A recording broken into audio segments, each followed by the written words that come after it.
Welcome to Daily Wisdom, Walking the Path with the Buddha, a podcast shared by David Roylance. This podcast is dedicated to guiding you to completely eliminate the discontent mind and the suffering it causes by attaining enlightenment.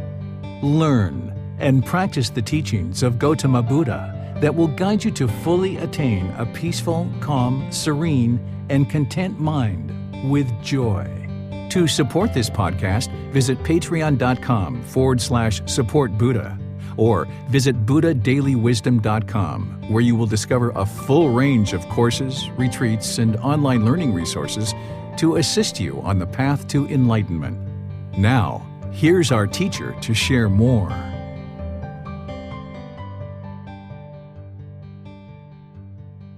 Sawadee Kap. Hello and welcome to Daily Wisdom, Walking the Path with the Buddha. Today is our Pali Canon in English study group where we study the words of the Buddha in this book series titled The Words of the Buddha, The Path to Enlightenment, Revealing the Hidden. Today we're starting a new book. It's titled The Buddha's Way, Volume 10. And we're actually going to be studying chapters 1 through 10 in today's class. And if you've read these chapters ahead of time, that's wonderful because you probably have some questions of clarification and areas that you'd like to ask questions. If you haven't read these chapters, it's okay because we're going to read them in class. And you'll have students that are volunteering in Zoom to be able to read the chapters, and then I'll teach afterwards and then open up to any questions that you have. So whether you're joining us in Zoom and Facebook, YouTube, you'll be able to see the actual chapters on the screen when we get to that point of our class where we're studying the individual chapters. So I'd like to welcome all of you to our class because it's through studying with the words of the Buddha that you'll understand what the path to enlightenment is. It's all too often in the world that people are just sharing kind of story by story by story by story, and there's a lot of myth and folklore and misunderstanding out there in the world related to the Buddhist teachings. But when you study with the words of the Buddha and you see what he did and what he didn't teach, then you can learn, reflect, and practice his teachings and see the condition of the mind gradually improving because you've actually been studying the actual path to enlightenment that's declared by an actual Buddha. So that's what we do in this program is we study the words of the Buddha. And then on Sunday and Wednesday, we have a program where we also use the words of the Buddha, but it's just volume 1. In this program of the Pali Canon in English study group, we study volumes 2 through 13, and we've been making our way all the way through the book series, arriving to volume 10 today. And then we have 3 more volumes before we'll start all back over again from the very beginning. If you would like to join this program, you're more than welcome to join this program and learn and come here each Saturday. If you miss a class, there's the replay because this is recorded on Facebook, YouTube, and on our podcast. And you're also welcome to join the group learning program, which is on Sunday and Wednesday. Some students do both of these programs together. Some students choose to just do the group learning program and complete that. It's a 7-month program. Complete that maybe once or twice before they move in to the Pali Canon in English study group. But some students are able to do both. It just depends on what the amount of time is that you have available in your schedule. But either way, I'd like to welcome all of you guys to this program and let you know that the way that we start is we start with a meditation.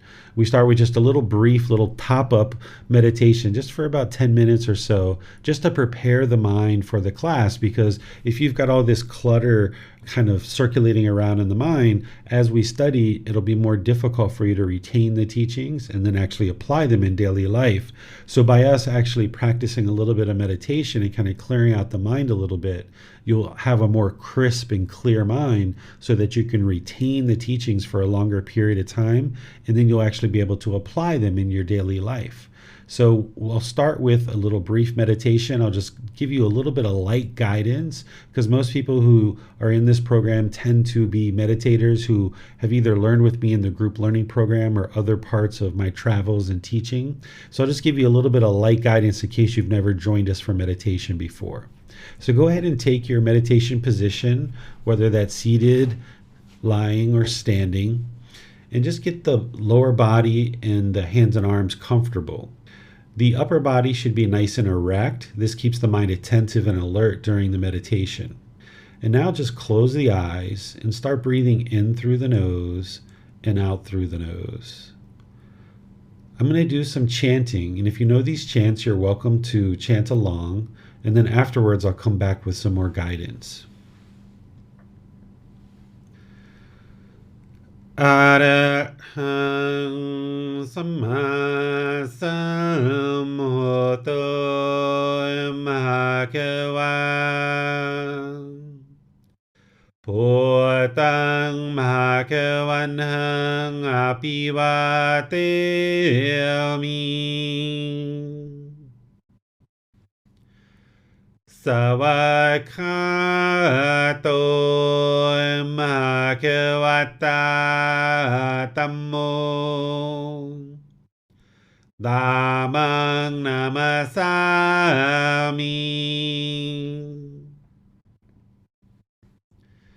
Supatipano Bhagavato Savaka Sangho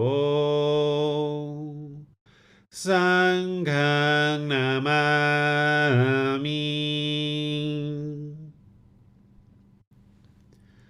Namo Tassa Bhagavato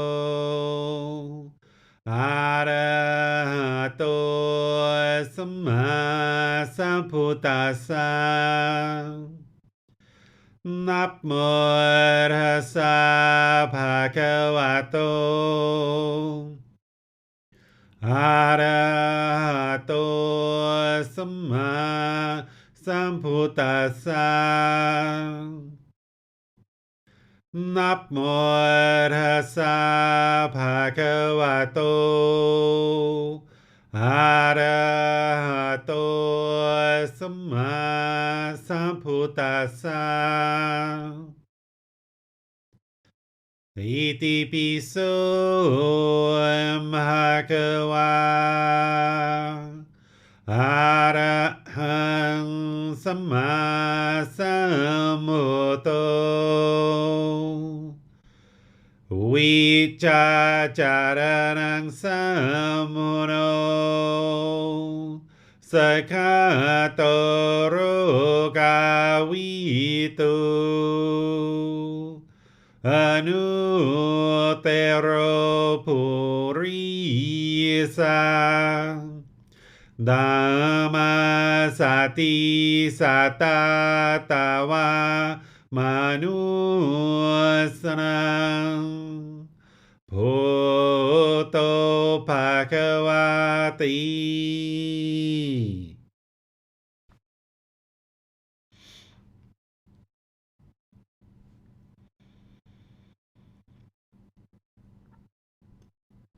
Okay, you should be breathing in through the nose and out through the nose, establishing a nice, steady, consistent breath. Then start fixating the mind on the sound of the breath or the sensation of air moving into the nose. This is the present moment. Fixate the mind on the breath, the present moment. Breathing in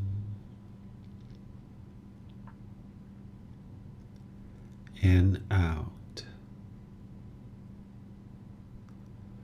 Whenever the mind is off the breath, cut that off, let it go, and come back to the breath, the present moment. I'm going to let you do this work now of just focusing on the breath, cutting off and letting go of any time the mind moves off the breath. Breathing in and out.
ระหังสัมมาสัมพุทโธภะคะวาพุทธังภะคะวันหังอภิวาเทมิสวากขาโตภะคะวะตาธัมโมธัมมังนามัสสามิสุปฏิปันโนภะคะวะโตสาวกสังโฆสังฆังนามามิ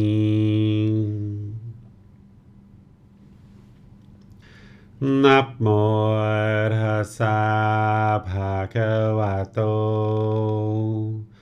อะระหะโตสัมมาสัมพุทธัสสะนะโมตัสสะภะคะวะโตอะระหะโตสัมมาสัมพุทธัสสะ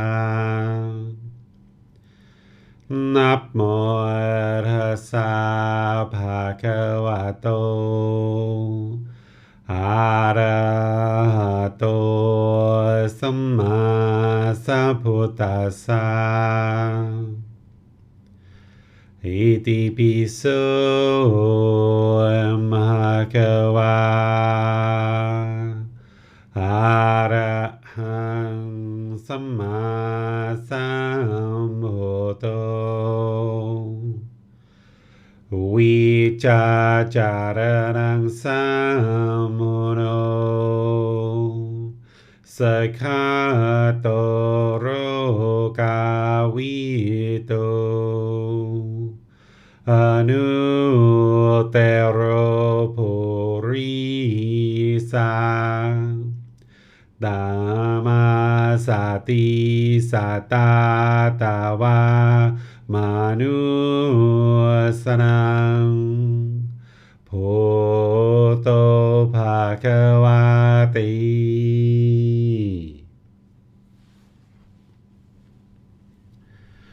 Okay, if you guys would like to gradually make your way out of meditation, we'll just transition over to our class where we'll be studying the words of the Buddha. Anybody that's joined us since we started meditating, I'd like to welcome all of you. We're going to have a student volunteer read each chapter, and then after a student has read, I'll share some teachings on that chapter and then open up to any questions on each individual chapter. So I'll just turn things over to all of you, specifically Miranda, who's our moderator for today, in order to guide us through the reading of each chapter for today. Yes, sir. Let's begin with Allie reading chapter 1. Looks like Allie's internet might have dropped off, Miranda. I'm not seeing her in the class. I'll go ahead and read chapter 1, please. Okay. 1 first, then. Thank you, sir. Mm-hmm. Right and wrong refuge. They go to many a refuge, to mountains and forests, to parks and tree shrines, people threatened with danger. That's not the secure refuge, not the supreme refuge. That's not the refuge, having gone to which you gain release from all discontentedness and stress. But when, having gone to the Buddha, the teachings, and the community for refuge, you see with right wisdom the Four Noble Truths, stress, the cause of stress, the transcending of stress, and the Noble Eightfold Path, the way to the stilling of stress. That's the secure refuge. That's the supreme refuge. That is the refuge, having gone to which you gain release from all discontentedness and stress.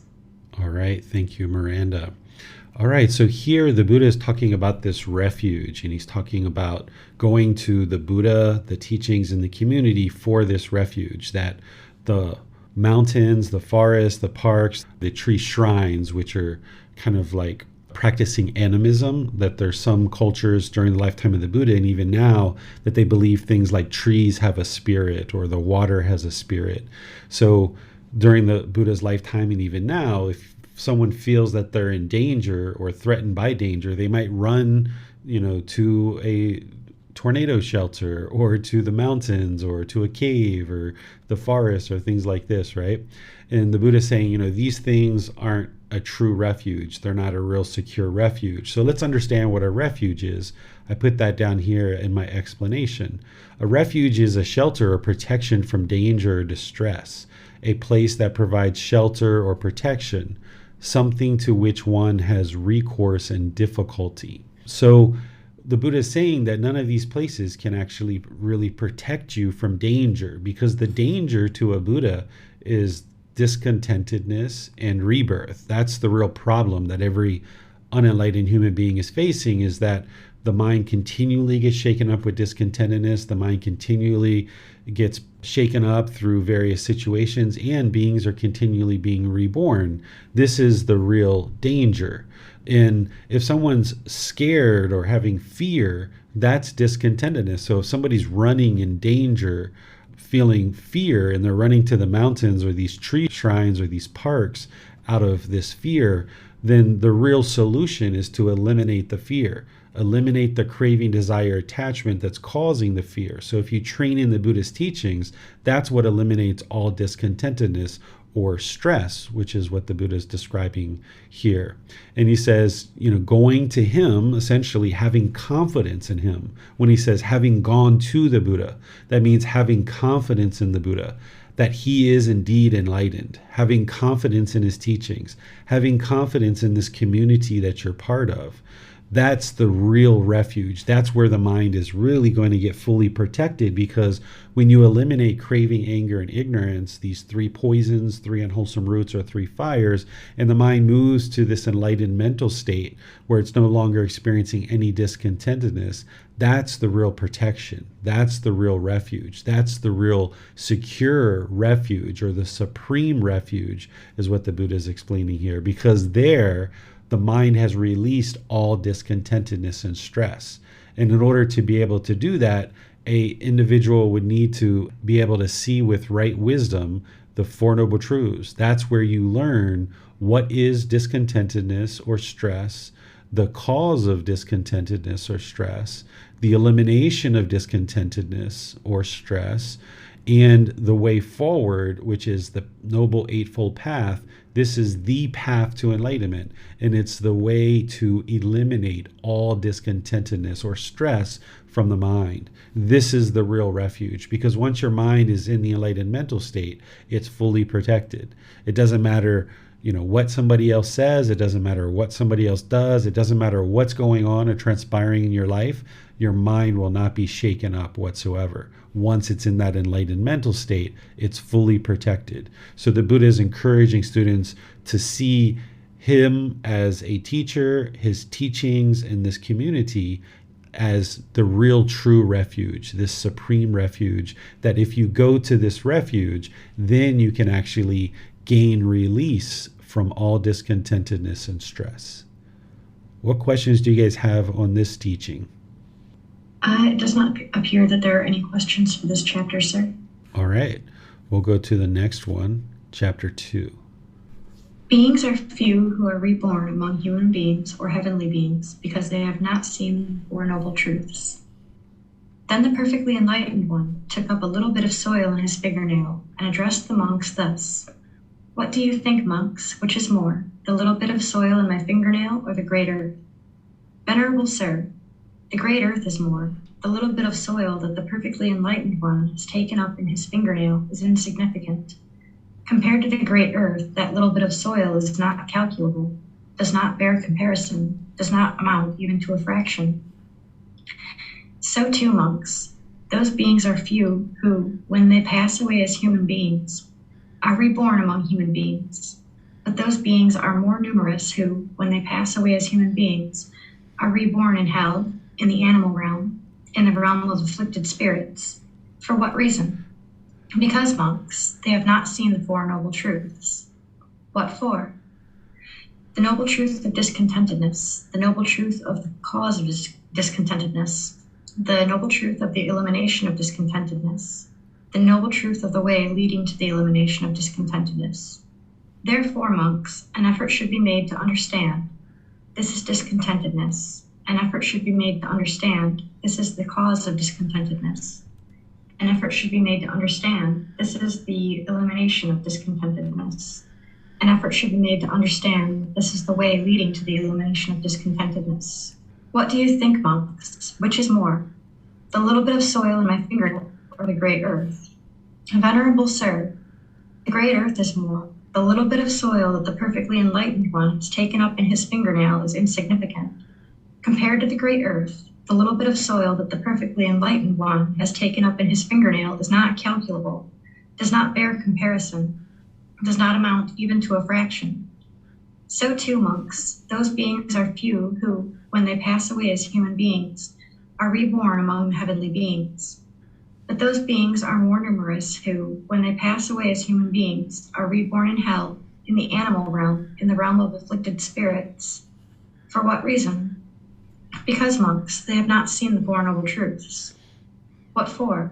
The noble truth of discontentedness, the noble truth of the cause of discontentedness, the noble truth of the elimination of discontentedness, the noble truth of the way leading to the elimination of discontentedness. Therefore, monks, an effort should be made to understand this is discontentedness. An effort should be made to understand this is the cause of discontentedness. An effort should be made to understand this is the elimination of discontentedness. An effort should be made to understand this is the way leading to the elimination of discontentedness. All right, thank you, Miranda. So let's talk about a few different things here.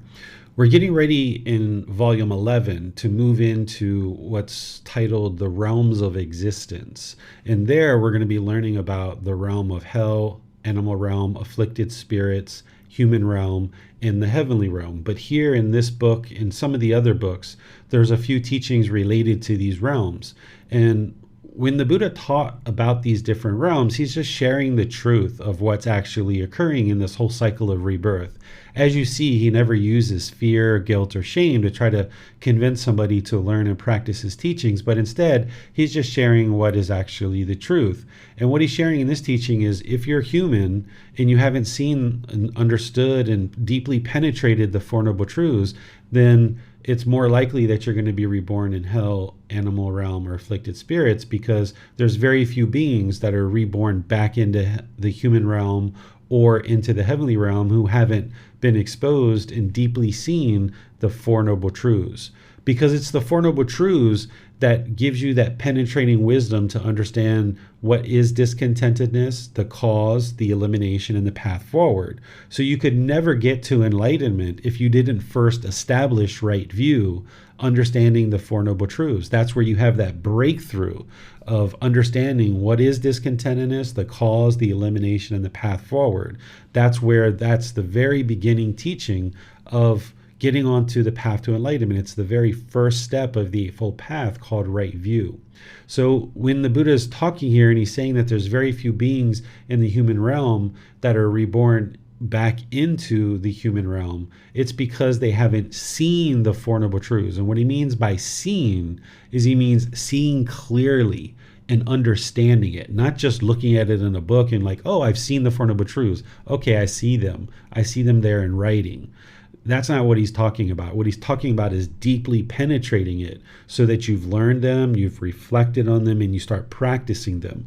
Because once you break through and you have right view well established and you understand that you're causing all your discontentedness, you're causing it based on craving, desire, attachment, this mental longing and strong eagerness. Once you understand this and you've deeply broken through to that and penetrated with wisdom, then the only option is stop doing this and train the mind to no longer have craving, desire, attachment. Because if you understood the Four Noble Truths deeply and you continued along the journey of just wandering and roaming blaming other people for your discontentedness, then you haven't really seen the Four Noble Truths. You haven't penetrated the Four Noble Truths.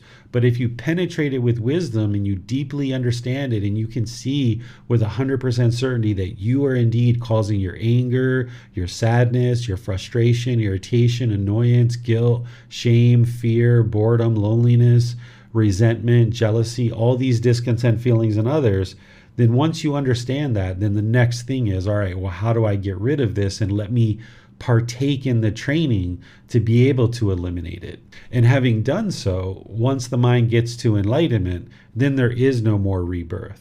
Here, the Buddha is talking about not only a rebirth in the human realm, but he's talking about rebirth into the heavenly realm. And that's not the goal. The goal isn't to be reborn into the human realm or into the heavenly realm. That's still the cycle of rebirth. And that means a being is going to experience discontentedness all over again, continuously experiencing discontentedness and displeasure, despair, sorrow, and grief until you make an end to the craving, anger, and ignorance that's in the mind. So by penetrating the Four Noble Truths and seeing the wisdom in the Four Noble Truths, then you understand you're causing it, and now you can work to eliminate it and get to enlightenment, where the mind is peaceful, calm, serene, content with joy, no longer experiencing any discontentedness. And once the mind's experiencing that, you'll be able to observe it for yourself. The Buddha's teachings aren't believe, and hope you did all that right and you go to heaven and you're there forever. That's not what the Buddha is teaching, and that's not true reality. Instead, you're learning now, you're reflecting now to independently verify the teachings.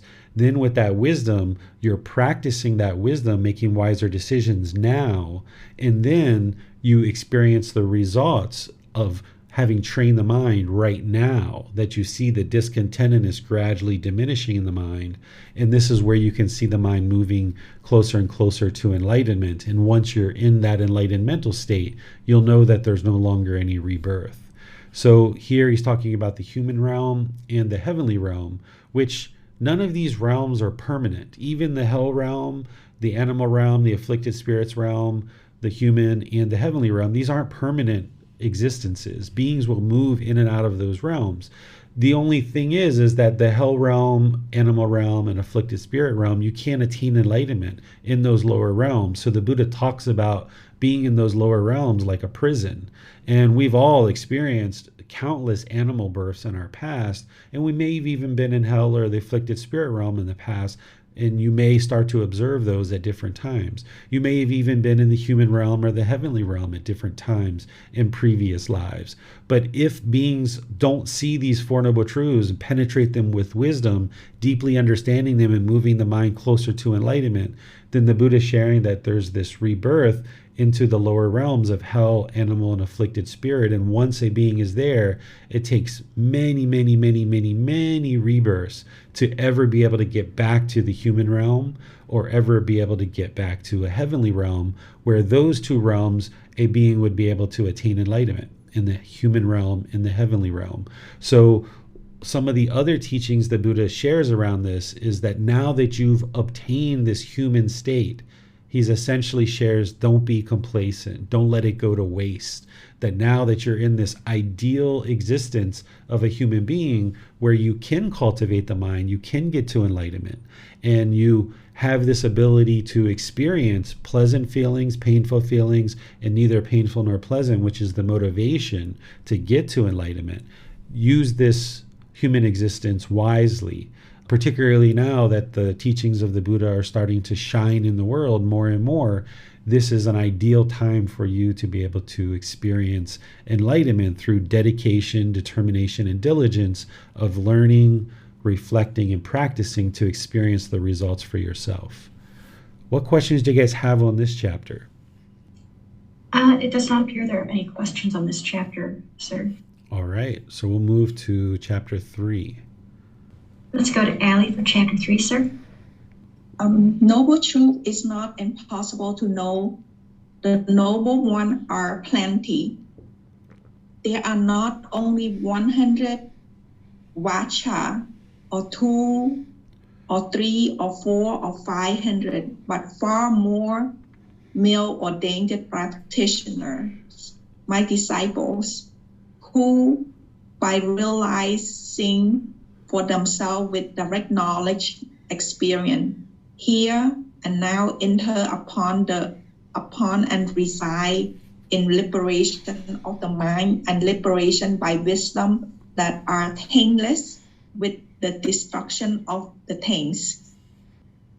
There are not only 100 vacha, or 2, or 3, or 4, or 500, but far more female ordained practitioners, my disciple, who by realizing for themselves with direct knowledge, experience, here and now enter upon and reside in the liberation of the mind and liberation by wisdom that are taintless with the destruction of the things.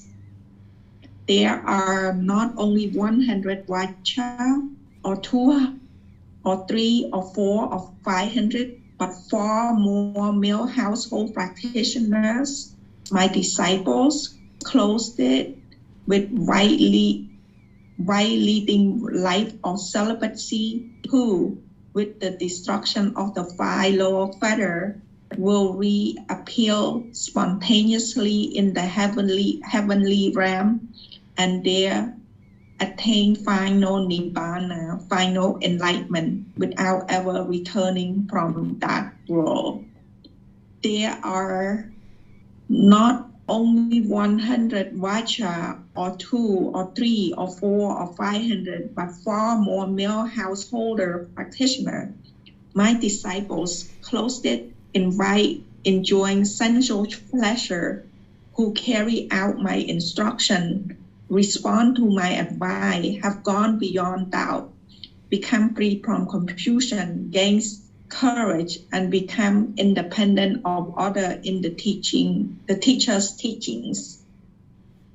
There are not only 100 vacha, or 2, or 3, or 500, but far more female householder practitioners, my disciples, clothed in right leading light of celibacies, who, with the destruction of the 5 lower fetters, will reappear spontaneously in the heavenly realm, and there attain final nibbana, final enlightenment, without ever returning from that world.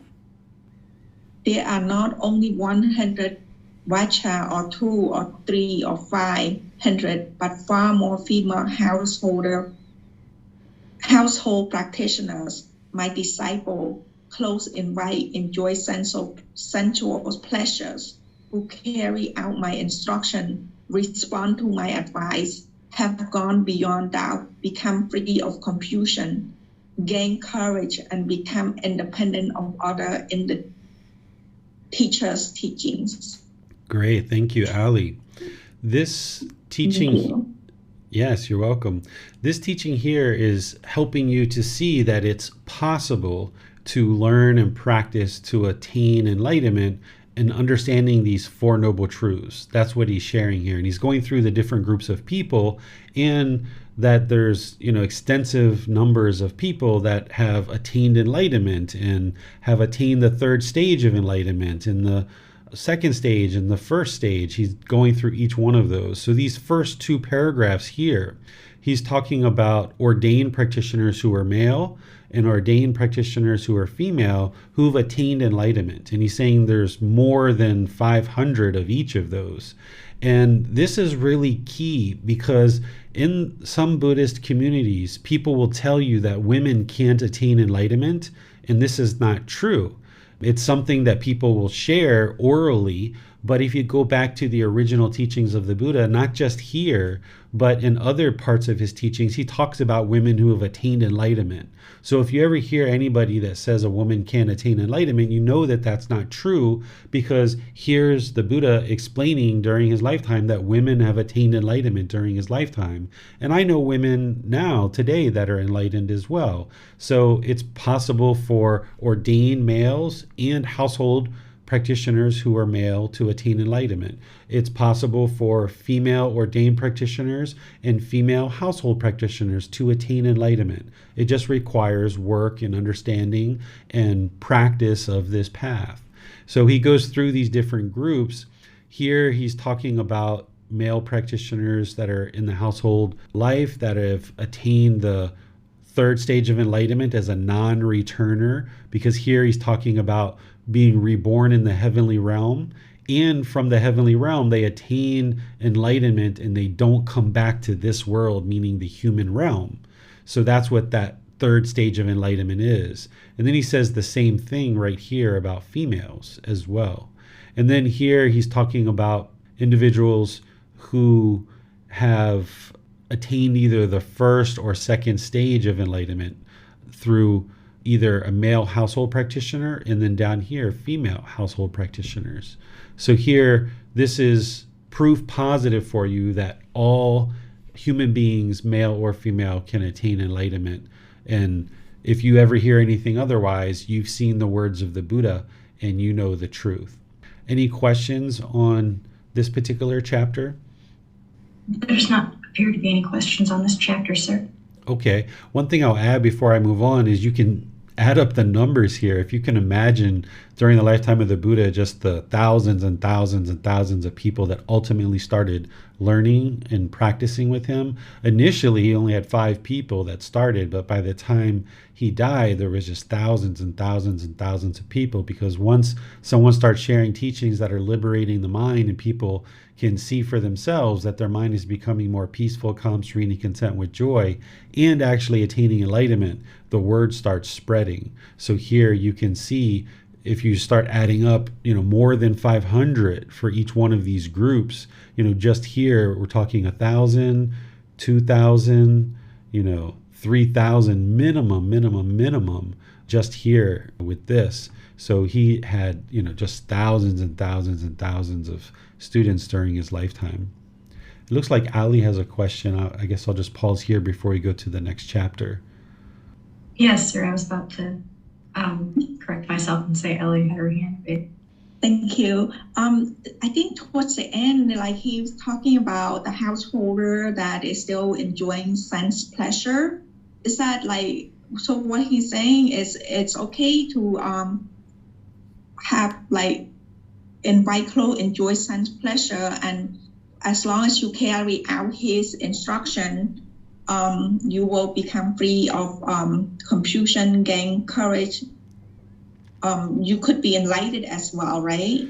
These other paragraphs aren't enlightened beings.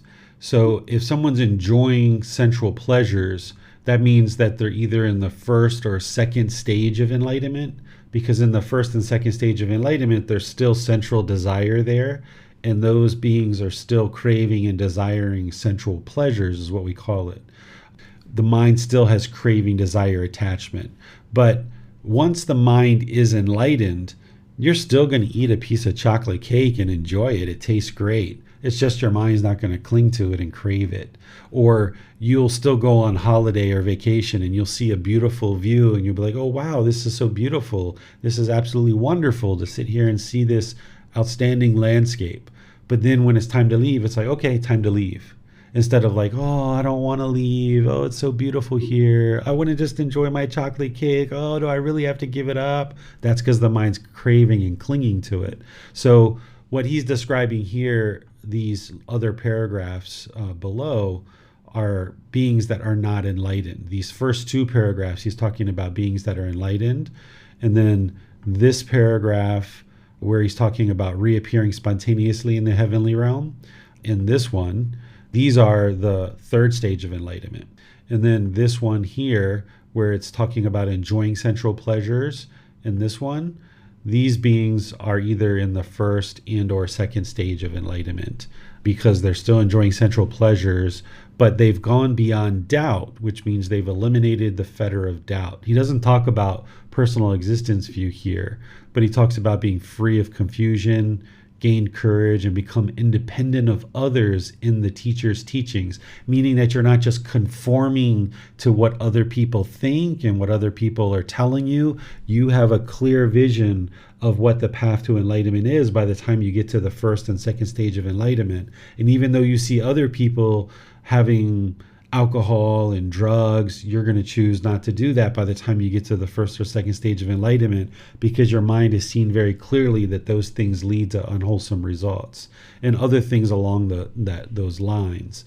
But these sensual pleasures are referring to the fetter of sensual desire. So an enlightened being up here, you notice that he doesn't say that they're enjoying sensual pleasures, but they're still going to enjoy life. They're actually going to enjoy life much more than in the unenlightened state, because in the unenlightened state, the mind is having discontentedness. It's having anger and sadness and frustration, and it's bouncing up and down with all these different emotions. But once the mind is enlightened, it's steady, it's calm, it's peaceful, it's joyful, but you're just not clinging to the various experiences and situations that you have, wanting those to be permanent. So therefore the mind doesn't get shaken up and it doesn't experience those painful feelings. But you'll still, like I mentioned, enjoy a piece of chocolate cake or enjoy a conversation with a friend or whatever. But when it's over, and you just know that it was impermanent from the beginning,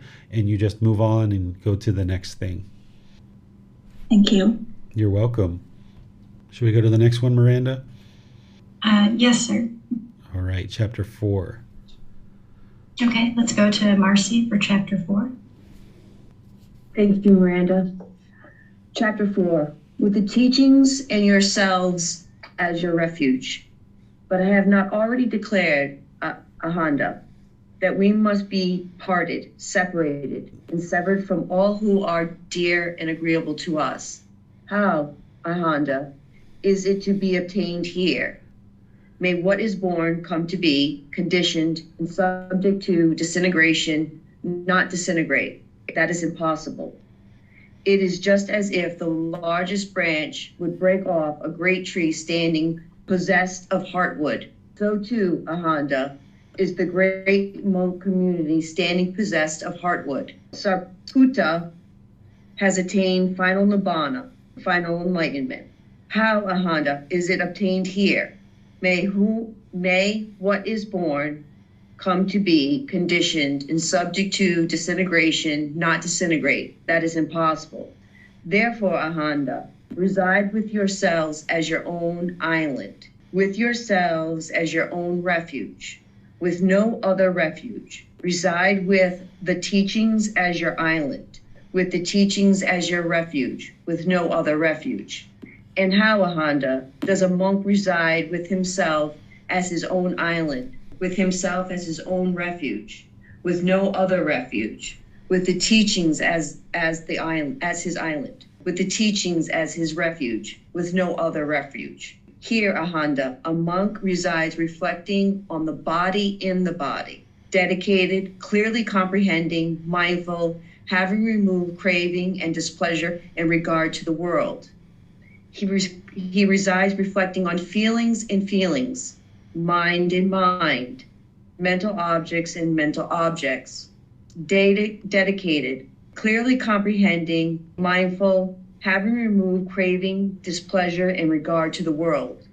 Those monks, Ahanda, either now or after I am gone, who reside with themselves as their own island, with themselves as their own refuge, with no other refuge, who resides with the teachings as their island, with the teachings as their refuge, with no other refuge. It is these monks, Ahanda, who will be for me topmost of those determined on the training. All right. Thank you, Marcy. This is a short chapter, of course, just one page, but there's a lot to talk about here. Let's break this down step by step. So first, he's talking here where he says, but have I not already declared, Ananda, that we must be parted, separated, and severed from all who are dear and agreeable to us? Here, what he's talking about is once you die, you're going to ultimately be separated from all the people who are near and dear to you. So rather than essentially wait until then to train the mind to let go, which is going to be really difficult, do it now, essentially, is what he's saying. So he's saying, how, Ananda, is it to be obtained here? Basically right now. May what is born come to be, conditioned and subject to disintegration, not disintegrate. That is impossible. So what he's saying here is anything that's a conditioned object is impermanent, that it's going to disintegrate. So a conditioned object is something that arises, that changes and fades away. So for example, this shirt is a conditioned object. At one time, it was just cotton on a plant. And before it was cotton on a plant, it was a seed. And before that, it was something else, right? So this shirt arose. Now it changes because as it gets washed, as it gets worn, it gets soiled, it gets dirty, the fabric wears out. It arose, it changes, and then eventually it'll fade away. It'll no longer exist. So every person and everything that's conditioned, that's arising, that's changing and fading away, any of these things that are impermanent, they're going to disintegrate and they're going to fade away, that we're no longer going to have them. And training the mind to understand that and not to grab on and hold them tightly, that's where the mind can get to liberation. He talks about this heartwood. What heartwood is, and people would have known this during his lifetime because they were very familiar with the resources and their surroundings and farming, is if you take a tree and you cut it in half, cut it at the trunk or wherever, you'll see that in the very, very core of the tree, it's kind of a darker wood typically. This is called the heartwood. It's the really hard wood. It's the very high quality wood, where the wood on the outer edges of the tree, where the bark is and the inner bark and going in deeper into the tree, as you start on that outer part, it's not as a high quality of wood. As you get deeper and deeper into the core of the tree, this is the higher quality of wood, and that's the high quality wood that you would like to make really nice things out of. The outer wood you're not going to make as high quality products out of, but the inner wood, being this heartwood, this is higher quality wood that you're going to make high quality products out of. And what he's doing is he's comparing his community of ordained practitioners to this heartwood, saying that his community of practitioners are of this high quality. Because during his lifetime, there were many different teachers that were claiming that it was their teachings that led to enlightenment, but he knew it was his teachings. But there's no outward appearance of a Buddha. You could be talking to a Buddha, you could be learning with a Buddha and not even know that that person's a Buddha necessarily, until you start learning and deeply understanding what a Buddha is and what their teachings are, and you start getting more and more liberated of the mind. So people around him, there were some people who were learning with him and deeply understanding his teachings and discovering this attainment of enlightenment, and they ultimately knew his background and that he didn't have any teachers, and that he dedicated his life to sharing the teachings with countless people that were attaining enlightenment, and he left the teachings after his death so that multiple people could continue to attain enlightenment. So people started learning that he was a Buddha, but not everybody in that region of the world that he was in knew that he was a Buddha. And he didn't need them to necessarily know that he was a Buddha. So while he had lots of students that were learning, there were other teachers that had lots of students too. So here he's sharing that his community is this heartwood, this high quality wood. And he's talking about this student, Sariputta, who was one of his very, very close students that had attained final nibbana. What final nibbana is if somebody's attained enlightenment during their life, then for the rest of that life, they're going to experience that peaceful, calm, serene, and content mind with joy. The mind is enlightened. But then when they die, we call this final enlightenment or final nibbana. We don't actually call it death. We call it final enlightenment. And the reason why is because your mind can become enlightened during your lifetime, and it'll be peaceful, calm, serene, and content with joy permanently. But if you experience some kind of physical injury, you'll feel the physical pain. The mind won't react in a negative way. It won't have this mental anguish, but you'll still feel the physical pain. You can't escape the physical pain as long as you're in the human existence.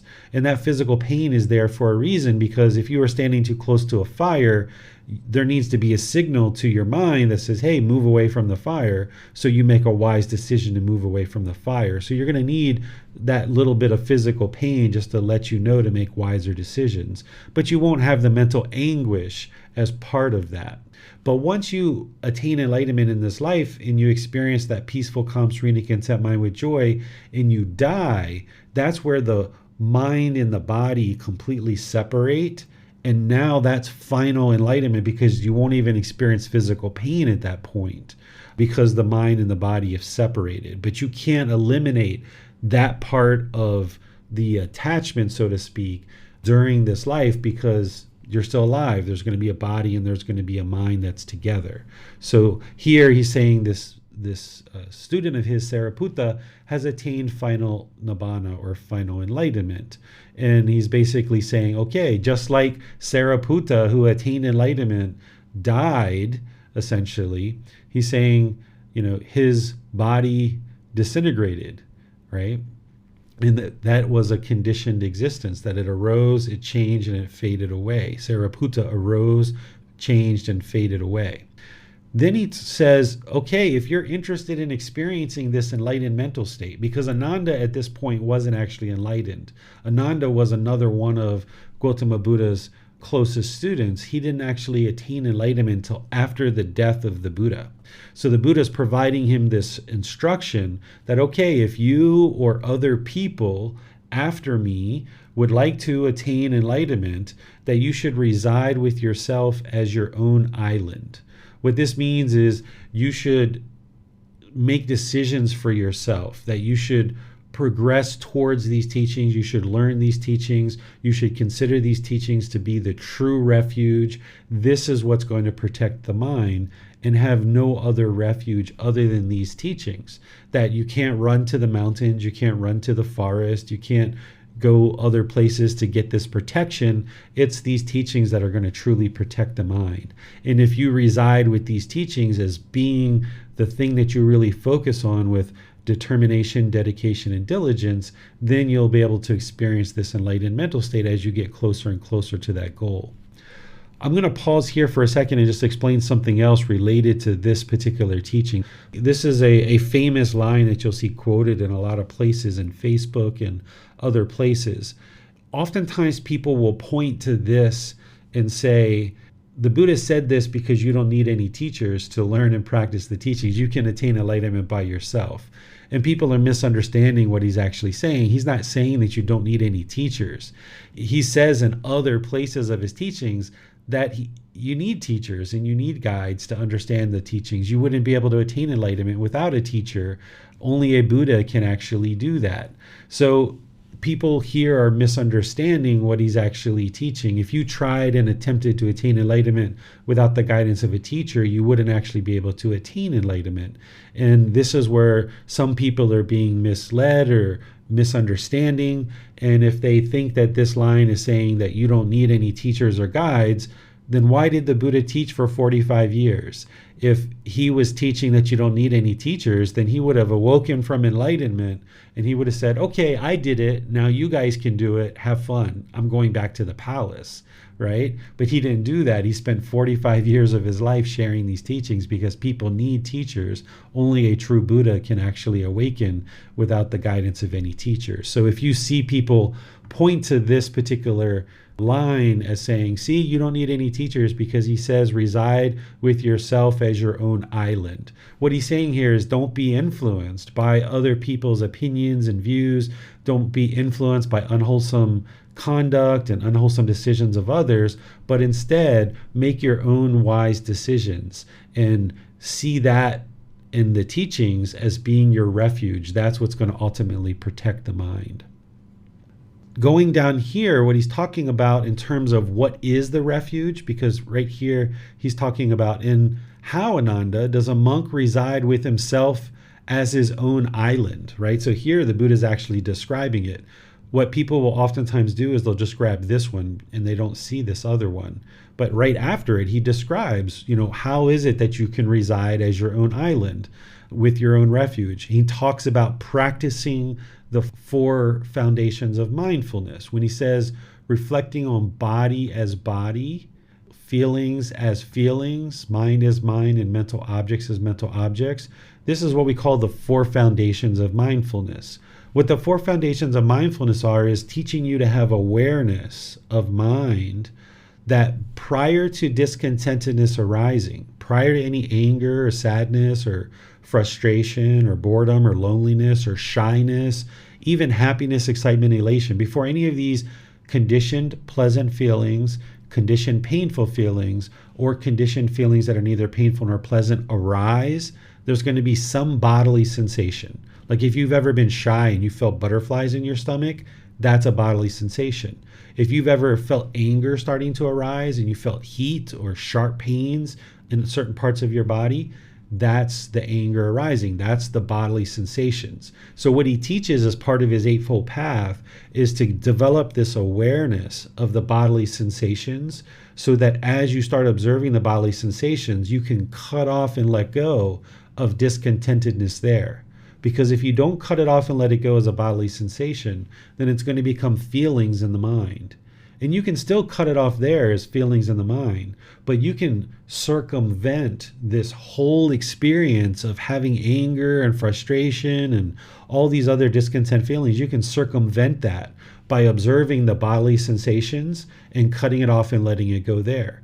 Whether it's pleasant feelings, when you feel all this happiness, excitement, elation starting to build, and you feel the bodily sensations, you cut that off and let it go there. Or if you feel these painful feelings arising, anger, sadness, frustration, irritation, annoyance, guilt, shame, fear, any of those painful feelings, you observe that as a bodily sensation, getting more and more aware of that, and you cut it off and let it go there. Then the feeling never comes into the mind, and you've saved yourself a whole litany of difficulties and troubles. And then the same thing with neither painful nor pleasant, like shyness and other things. You cut it off and let it go there. That's why you're training in breathing mindfulness meditation, to cut off and let go. When your mind is focused on the breath and it moves off the breath, and you cut it off and let it go and come back to the breath, you're training the mind to more easily let go. So that then when you observe the bodily sensations in daily life where discontentedness is arising, you can easily cut it off and let it go there. And like I mentioned, if you don't catch it at the bodily sensations, you'll be able to cut it off and let it go at the feelings, perhaps.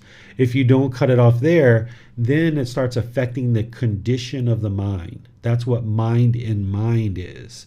That you need to be aware of the condition of the mind, because if you don't catch it at the bodily sensations, you don't catch it as a feeling, now this anger starts affecting the condition of the mind for multiple hours, multiple days, maybe even a week or so, that your mind is ruminating over some problem that occurred several days ago. And then that condition of mind starts feeding these mental objects of things like ill will or sensual desire or complacency. These are more deeply rooted, like containers.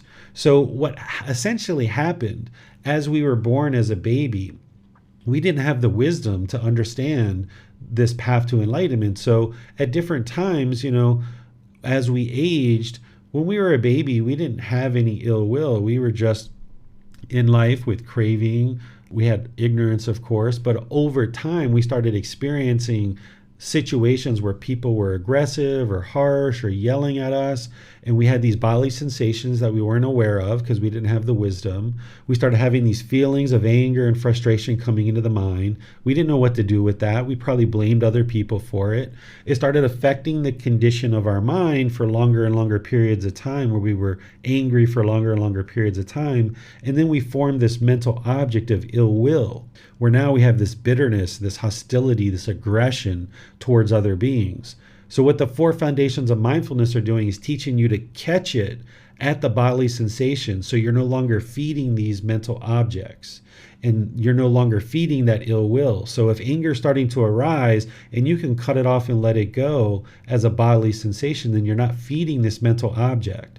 All the while, you're using something like loving kindness meditation and the other parts of the path to uproot these mental objects of something like ill will, for example.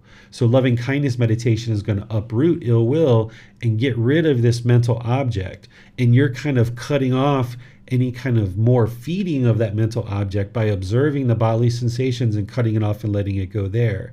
And as you uproot all these different mental objects that are in the mind, as you're cutting off and letting go of rising discontentedness as a bodily sensation, now the mind's getting close to enlightenment. The Buddha says that if somebody's able to observe the bodily sensations when the discontentedness is arising, and you can easily observe that and then cut it off and let it go there, he says this person is very near to enlightenment. So you would like to train the mind so well in meditation and in daily life that you become aware of any discontentedness that's starting to arise as a bodily sensation and be able to cut it off and let it go there. But it takes more and more training for you to do that, but that's the ultimate goal. But even if it comes into feelings in the mind, you can still work to cut it off there. You can still work to cut it off if it's affecting the condition of the mind for multiple hours or days. And this way you're not feeding those mental objects. So that's what he's talking about in terms of residing as your own island and residing with these teachings as your refuge, is practicing these 4 foundations of mindfulness and ensuring that you develop awareness of mind, that you're aware of the bodily sensations, the feelings, the condition of mind, and the mental objects. And you can see those 4 things separately, the 4 foundations of mindfulness. And then as you're uprooting all of that, the Buddha is saying, okay, you need to be dedicated to be able to do this. You need to clearly comprehend, meaning you need to clearly understand this wisdom. You need to have this clarity of mind. You need to have this mindfulness or this awareness of mind. And you need to remove this craving, this yearning, this longing, this chasing after the objects of your affection, and the displeasure in regard to the world. So if you're craving for the world to be a certain way, if you see certain things happen in the world and you're like so angry that there's been certain things that happen in the world, maybe the war or the mass shooting that just occurred or other things that are occurring in the world, if you're getting angry over those things, that's because you have craving and displeasure in regard to the world. You're not understanding impermanence and you're holding on and you're craving for the world to be a certain way. Now, it's important to understand the difference between craving, indifference, and then walking the middle way. Craving would be just wanting the world to be a certain way, and when it's not that way, the mind is discontent when you see things like a war or mass shootings or things like this. But also, if the mind was indifferent and you didn't care what was going on in the world, where, okay, so what, there's a war, people are dying, who cares? If you had that mentality, then you don't have this middle way developed where there's loving kindness and there's compassion, there's concern for the world, but there's not craving, because you know that that war isn't a decision that you made. That's not a way, there's nothing you can do to influence that. And the same thing with something like a mass shooting. If you've been affected by that at any particular time over the last few days, your decision making isn't such that you could have changed anything about that situation. So allowing your mind to be shaken up because these things are occurring in the world is only just detrimental to you, because there's this craving and displeasure or this complaining about the world. So this path is all about focusing on your own mind and training your own mind not to have this craving and yearning and longing where you're going to start complaining and having displeasure about the world, but also not having indifference and not caring about the world either, but instead practicing this middle way where there's this genuine interest in seeing all beings be well, which is loving kindness, and there's this concern for the misfortune of others, which is compassion. So that's what the Buddha is talking about here, is removing this craving and displeasure, wanting the world to be a certain way, letting go. And he says, doing that, that is how a monk resides with themselves as their own island. So here he's teaching how to do this. He's not saying that you don't need a teacher. He's actually sharing that these are the teachings that you need. And then having resided with these teachings as your own island, he's saying, okay, this person is the topmost. Those are determined or dedicated to the training. The people who are really on top of mindfulness and really paying attention to the mind, have this deep awareness of the mind, can observe these bodily sensations, the feelings, the condition of the mind, and these mental objects. He's saying these are the topmost practitioners that are really determined to get to enlightenment. What questions do you guys have on this chapter? Well, actually, sir, something regarding the previous chapter. Alaska had made an observation that there seems to be a heavy dose of patriarchy in Buddhism. And I was wondering why that is. A heavy dose of what? I'm sorry. Patriarchy. What's patriarchy? Seeing men as superior to women, sir. Oh, okay. I disagree with that opinion because I know that's something that people say in certain communities, that people say that, men in Buddhism are more important than women. I disagree with that. I know that there are certain people in Buddhist communities who feel that way, but you'll never see anything directly from the Buddha where he says that. He doesn't say that anywhere in his teachings that men are higher than women ever. But you'll see people nowadays who might be practicing that way.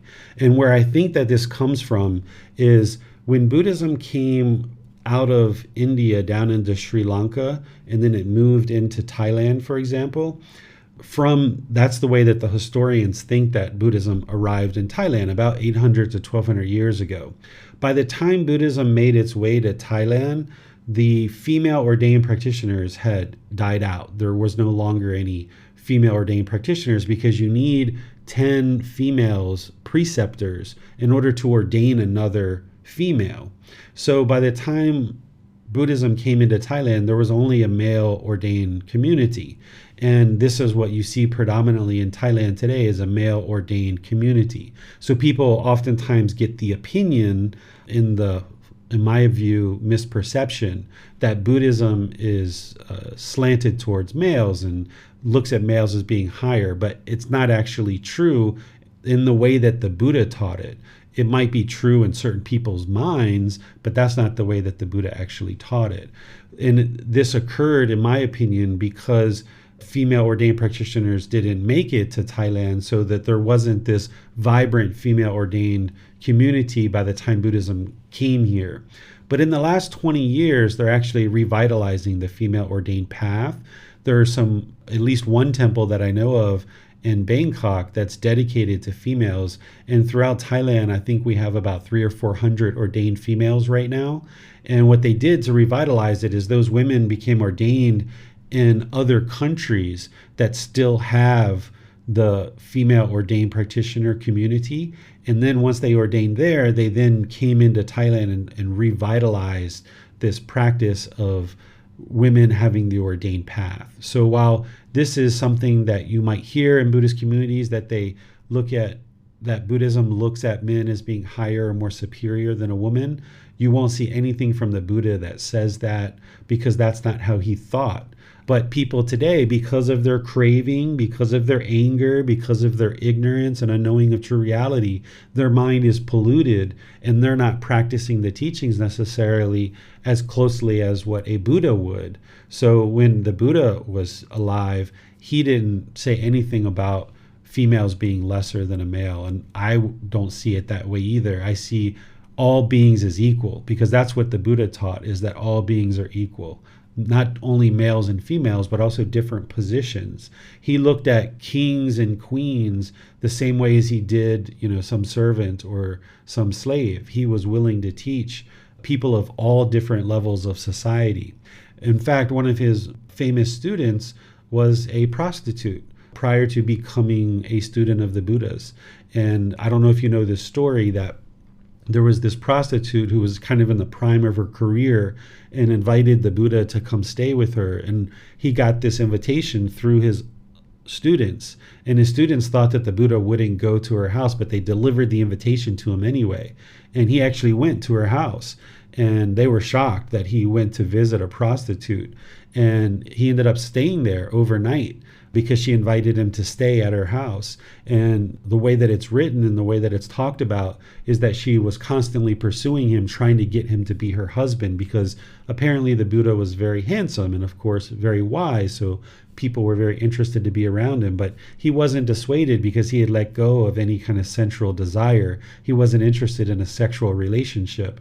And so he left there the next day, but this woman continued her career. And maybe like 20 years later, 30 years later, the Buddha was in that same town, and the townspeople were mocking this person. She was old, she was decrepit, she didn't have her former beauty, she didn't have her former wealth that she once had. They were, throwing stones at her, they were kicking dirt on her in the middle of the street.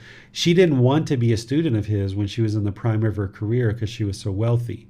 So the Buddha, when he saw her in the middle of the street, he asked her, he said, well, you wanted me before and I didn't want to be your husband, but now I want you. Do you want to be with me? Would you like to be one of my students?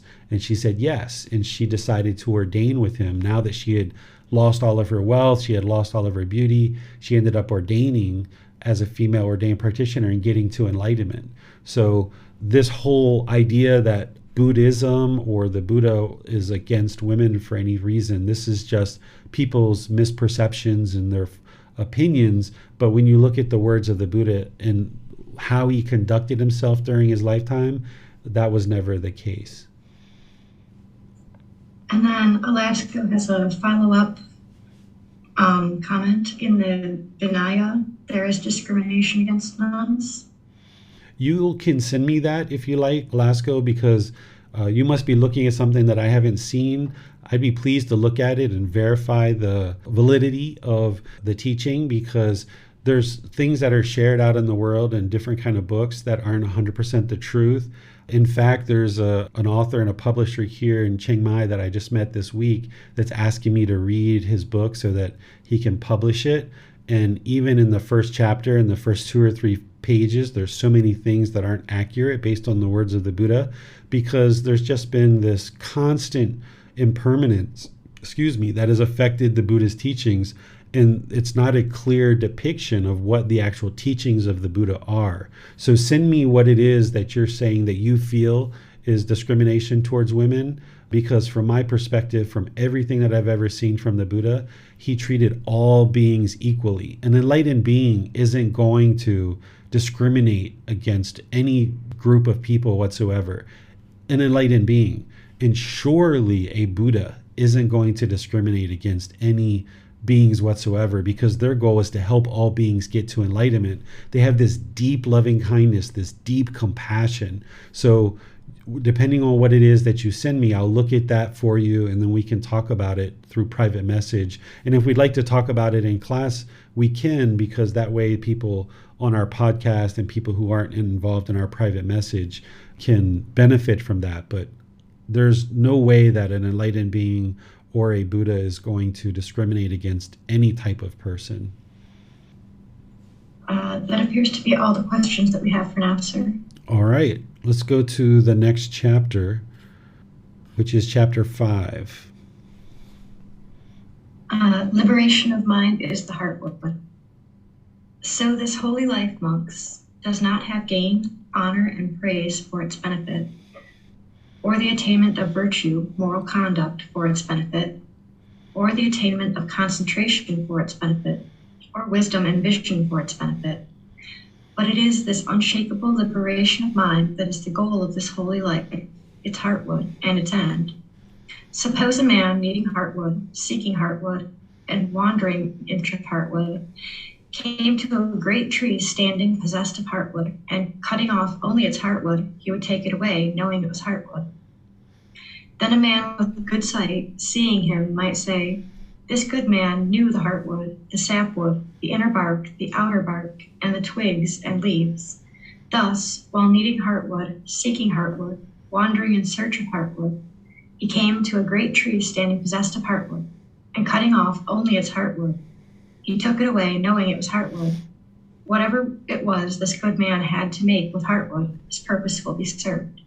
All right, so here the Buddha is comparing the liberation of mind to this high quality wood that he's calling heartwood, and we call it heartwood today.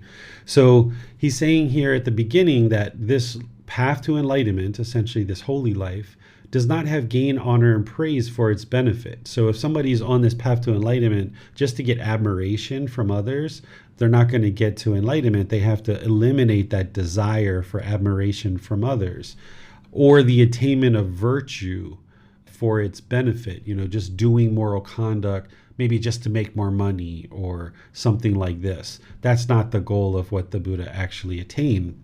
Or the attainment of concentration for its benefit. So even though concentration is a quality of mind that is cultivated as part of the path to enlightenment, the Buddha is saying that's not the real purpose for the attainment of enlightenment, or for the wisdom and vision for its benefit. So cultivating this wisdom so that you can debate people and you can win, right? And being able to see clearly the path to enlightenment. The Buddha is saying even that's not the real benefit of this path to enlightenment.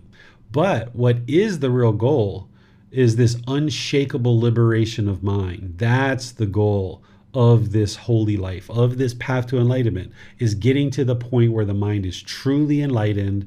There's no more discontentedness. The mind is unshakable. It's calm. It's steady. And it's this permanent liberation of mind. He's saying that's the real goal of this path to enlightenment. That's the heartwood. That's the high quality goal that you're looking to achieve. And he's using this analogy of somebody who deeply understands trees and getting to the core of the tree. And once they understand that core of the tree and cutting it out, that's where they can make this product using the heartwood, and it'll serve this person's purpose. So the same thing is, once you get to enlightenment, it will serve your purpose of, now I usually say that attaining enlightenment is like the beginning of the rest of your life, because once you get to enlightenment and the mind's peaceful, calm, serene, and content with joy, no longer experiencing any discontentedness, from that point forward, you'll be able to accomplish anything that you would like in life, because you've eliminated all this discontentedness.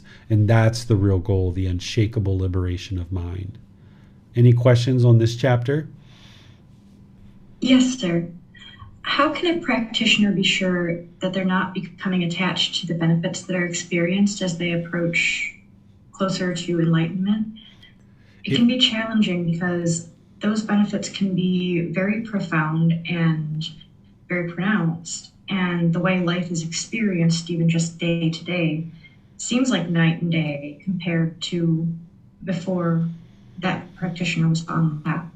Yeah, if you're observing pleasant feelings arising, like when somebody says, oh, you're so friendly, or wow, your mind is so concentrated, or you have such a great memory, all these different qualities of mind that you're starting to be able to cultivate and practice in daily life, and somebody compliments you on that, if you feel these conditioned pleasant feelings arising, that's how you know that the mind's craving and attached to that. And then oftentimes there can be some arrogance or ego, that conceit, that pride, that boastfulness, even the judging of measuring and comparing other people, kind of looking down on other people whose mind's not as concentrated as yours, or looking down on people whose wisdom isn't as deep and profound as yours, or looking down on people who have a lesser moral conduct than you. If you start observing those kind of things, that's where you know that you've got to eliminate that conceit, and you've got to eliminate that craving, desire, attachment to these qualities, and just be satisfied with what is. This is what I say, that an enlightened being walks with wisdom and a smile. Because when you're walking down the street, you're going to hear people arguing, you're going to hear people honking horns, you're going to see people discontent and complaining, and all you need to do is walk with wisdom and a smile. Know that you've cultivated the wisdom, and just smile and be pleased that you've actually gotten closer and closer to enlightenment, or the mind is enlightened, rather than looking down on people, or rather than getting these pleasant feelings that, wow, look at me, I'm so enlightened. If the mind thinks that way, that, wow, look at me, I'm so enlightened, the mind isn't actually enlightened, because there's still that conceit there. So you've got to let all those things go and just walk with wisdom and a smile. Thank you, sir. You're welcome. That appears to be all the questions that we have on this chapter. All right, chapter 6. Let's go to Allie for chapter 6. Thank you, Miranda. anyone can produce Nibbana, enlightenment. And what Ananda are the 6 classes? Here, someone of the black classes produce a black state. Someone of a black class produce a white state. Someone of a black class produce Nibbana, enlightenment, which is neither black nor white. Then someone of the white class produce black state. Someone of the white class produce a white state. And someone of the white class produce Nibbana, enlightenment, which is neither black nor white. And how is it, Ananda, that someone of black class produce a black state? Here, someone have been reborn in a low family, a family of Kandalas, hunter, bamboo worker, cord maker, or flower scavenger. One that is poor, with little food and drink, that subsists with difficulty, where food and clothing are obtained with difficulty, and he is ugly, unsightly, ill proportioned, with much illness, blind, crippled, lame, or paralyzed. He does not obtain food, drink, clothing, and vehicle, garment, scents, and ointment, bedding, housing, and lighting. He engaged in misconduct by the body, speech, and mind. In consequence, with the breakup of the body after death, he is reborn in a plane of misery, in a bad destination, in the lower world, in hell. It is in such a way that someone of the black class produce a black stage. And how is it, Ananda, that someone of a black class produce a white state? Here, someone has been reborn. You can read this part, Ali, because that other part is just repeating it. So this first paragraph here, this is a repeat of what we already saw. So rather than reread all that, you can just read the new part. Okay, he engaged in wholesome conduct by body, speech, and mind. In consequence, with the breakup of the body after death, he is reborn in a good destination, in a heavenly world. It is such a way that someone of the black class produce a white stage. And how is it, Ananda, that someone of a black class produce Nibbana, enlightenment, which is neither black nor white? Having shaved off his head or beard, he put on ordinary robe and go forth from the household life into the homelessness. When he had thus gone forth, he abandoned the 5 hindrance, defilement of the mind, things that awaken wisdom, and then with his mind well established in the 4 foundations of mindfulness, he correctly developed the 7 factors of enlightenment and produced Nibbana, which is neither black nor white. It is such a way that someone of black class produces Nibbana, which is neither black nor white. And how is it, Ananda, that someone of white class produces a black stage? He obtained food, drink, clothing, and vehicle, garments, scents, and ointment, bedding, housing, and lighting.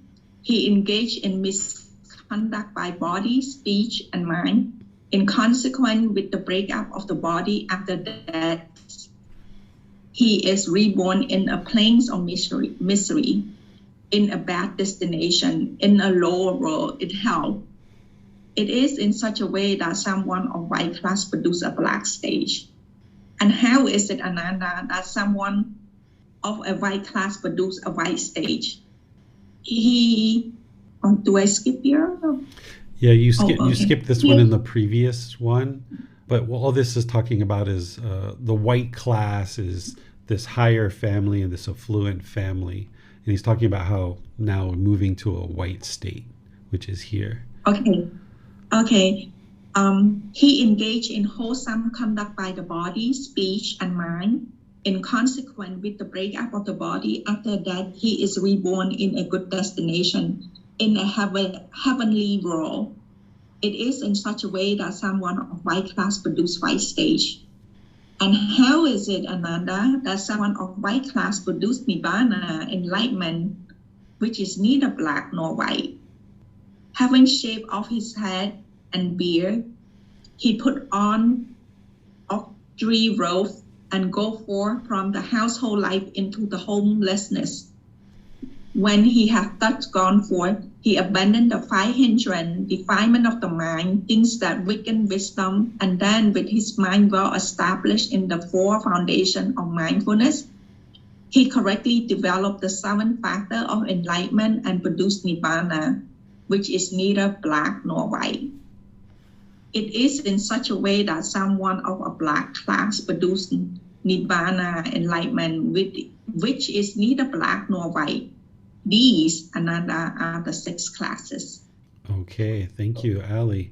So here what the Buddha is saying is that anybody can attain enlightenment. This is actually really good connected to Alaska's question earlier, because here during the lifetime of the Buddha, there was this belief that people who were born in a less wealthy family, they were destined to a life of servitude and difficulties, and they were considered a lower class people, and people who were born in more affluent, wealthy families, they were considered a higher class people and destined for better things in life.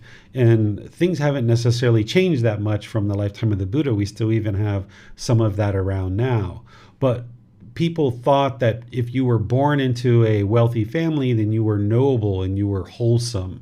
And if you're born into a family that lacked resources, that you were, unwholesome and you were dirty or something like this. So the Buddha is using this black class to describe like this family that's considered to be of lower class and of less wealth. And he's saying, okay, a person that's born into a family that has less resources, they can do unwholesome things and kind of move into a lower realm. That's what this going from black class to a black state is. But then he says, you can also be born into a family that lacks wealth and go up as well. You can move towards the heavenly world in this heavenly existence, which, remember, that's not the actual goal of these teachings. But then he says, okay, you can also be born into this lower class family and you can actually attain enlightenment as well. You can move that way and actually get to the point where you're actually attaining enlightenment. Just because you're born into a family that doesn't have that many resources doesn't mean you're destined for a life of difficulty and struggles. You can improve your life, right? So the Buddha was always uplifting and helping people to see that, no matter where you're born and what type of family you're born in doesn't define who you are as a person. You can improve your wisdom and become more and more noble, as the Buddha used to encourage his students to think about themselves as noble, no matter what background they came from. And then here he talks about this white class, which are people that are born into a more affluent family, that if they have unwholesome misconduct by body, speech, and mind, then they can be reborn down into a lower realm, into a bad destination, the realm of hell. And then also a affluent person who's living in a family of wealth can also be reborn into this heavenly world, into a heavenly existence. And that's going from white class to white state. But then he's saying, okay, someone who's born into a affluent family can also attain enlightenment. So he's saying everybody and anybody can attain enlightenment. So this connects to what Alaska was asking, and it also connects back to what we were talking about before with males and females can both attain enlightenment. There's nothing that would hinder a male or a female from attaining enlightenment in terms of their gender or what type of family they were born into or their sexual orientation or anything like that. All these minds of human beings are functioning the same way. It doesn't mean that if you're born into a low family, you can't attain enlightenment, or if you're a female, you can't attain enlightenment. That's not how enlightenment works. A person's mind, no matter what family you're born into, no matter what gender you're born into, no matter what your sexual orientation is, you can still gain this wisdom and practice in such a way that you'll be able to move the mind to enlightenment. So anybody and everyone can attain enlightenment as long as you have the ability to learn, reflect, and practice these teachings. What questions do you guys have on this chapter? It does not appear that we have any questions at this time, sir. All right. So now let's move to chapter 7. Yes, let's go to Marcy for chapter 7. Thank you, Miranda. The humble. Now, Kunda, here humbleness should be practiced by you. Others will be cruel. We shall not be cruel here. Humbleness should be practiced thus. Others will kill living beings. We shall abstain from killing living beings here. Humbleness should be practiced thus. Others will take what is not given. We shall abstain from taking what is not given here. Humbleness should be practiced thus. Others will be uncelibate. We shall be celibate here. Humbleness should be practiced thus. Others will speak falsehoods. We shall abstain from false speech here. Humbleness should be practiced thus. Others will speak maliciously. We shall abstain from malicious speech here. Humbleness should be practiced thus. Others will speak harshly. We shall abstain from harsh speech here. Humbleness should be practiced thus. Others will gossip. We shall abstain from gossip here. Humbleness should be practiced thus. Others will be craving. We shall not crave here. Humbleness should be practiced thus. Others will have anger. We shall be without anger here. Humbleness should be practiced thus. Others will be wrong view, ignorance. We shall be of right view here. Humbleness should be practiced thus. Others will be wrong intention. We shall be of right intention here. Humbleness should be practiced thus. Others will be of wrong speech. We shall be of right speech here. Humbleness should be practiced thus. Others will be of wrong action. We shall be of right action here. Humbleness should be practiced thus. Others will be of wrong livelihood. We shall be of right livelihood here. Humbleness should be practiced thus. Others will be of wrong effort. We shall be of right effort here. Humbleness should be practiced thus. Others will be of wrong mindfulness. We shall be of right mindfulness here. Humbleness should be practiced thus. Others will be of wrong concentration. We shall be of right concentration here. Humbleness should be practiced thus. Others will be of wrong wisdom. We shall be of right wisdom here. Humbleness should be practiced thus. Others will be of wrong liberation. We shall be of right liberation here. Humbleness should be practiced thus. Others will be overcome by complacency. We shall be free from complacency here. Humbleness should be practiced thus. Others will be restless and worried. We shall not be restless and worried here. Humbleness should be practiced thus.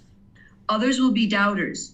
We shall go beyond doubt here. Humbleness should be practiced thus. Others will have ill will. We shall not have ill will here. Humbleness should be practiced thus. Others will be revengeful. We shall not be revengeful here. Humbleness should be practiced thus. Others will be insulting and disrespectful. We shall not be insulting and disrespectful here. Humbleness should be practiced thus. Others will be domineering. We shall not be domineering here. Humbleness should be practiced thus.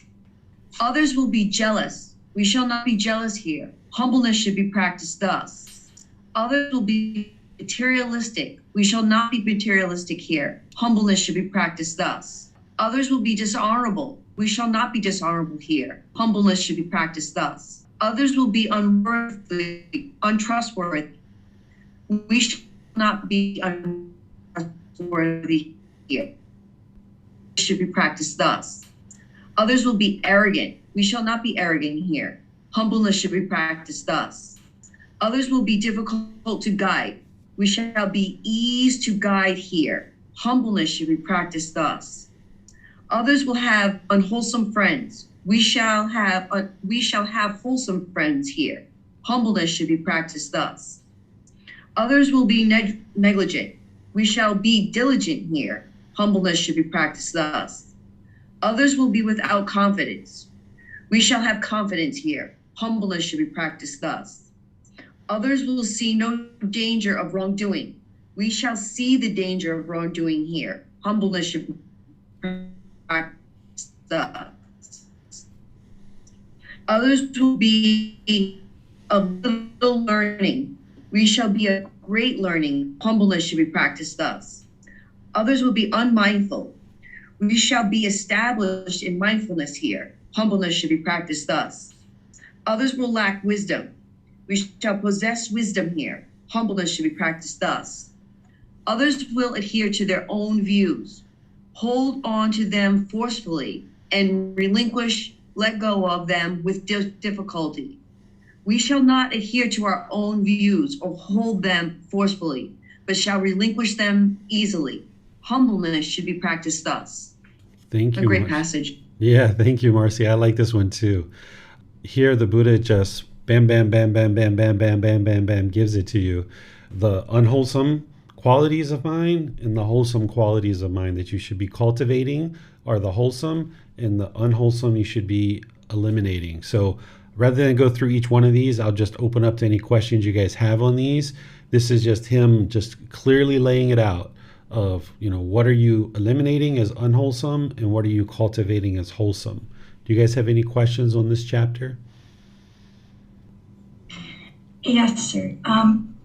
It seems like this is saying very simply, no matter what others are doing, we should be focused on our own life practice and remain humble in that life practice. Is that the correct way to understand this, sir? Yep, that's the latter part of the sentence. And yeah, here where he's saying others are going to do these things, we're not going to be doing those things, because he's trying to guide people to understand what an enlightened mind is, because he attained this enlightened mental state where his mind's peaceful, calm, serene, and content with joy. But other people don't know what that is, because when you're in the unenlightened state, you don't know what enlightenment is. The only way that you know what enlightenment is if a teacher guides you that has experienced enlightenment, and they can explain it to you and help you see the qualities of mind that would be cultivated, that are wholesome, and the unwholesome qualities of mind to eliminate. So here's the Buddha making it very clear of what they're going to see in the world in terms of unwholesomeness. And he's saying, okay, in order to cultivate this enlightened mind, here's how you need to do that. And here's the wholesome qualities. And as you're doing this, be sure to always remain humble, because the mind has a tendency to become arrogant when you start seeing how much wisdom you're really cultivating as part of this path, and you see even just common simple things that you understand. Other people don't even understand those very simple things. The mind can become quite arrogant and prideful or boastful. And instead, you need to have that loving kindness and compassion, that concern for their misfortune, that they haven't been able to discover these teachings, seek them out, and practice them in the same way as you. So yes, Miranda, I agree with what you said there 100%. Thank you, sir. You're welcome. Marcy has her hand raised, so let's go to her. Thank you, Miranda. Thank you, Teacher David. So teacher, just a little bit of guidance here. As I'm reading this passage, the hair on my arms arose, the hair on my neck arose, my heart started to pound, and I was feeling this surge of energy. And I noticed, like, where my body sensations happen, I instantly am arousing feeling at the same time.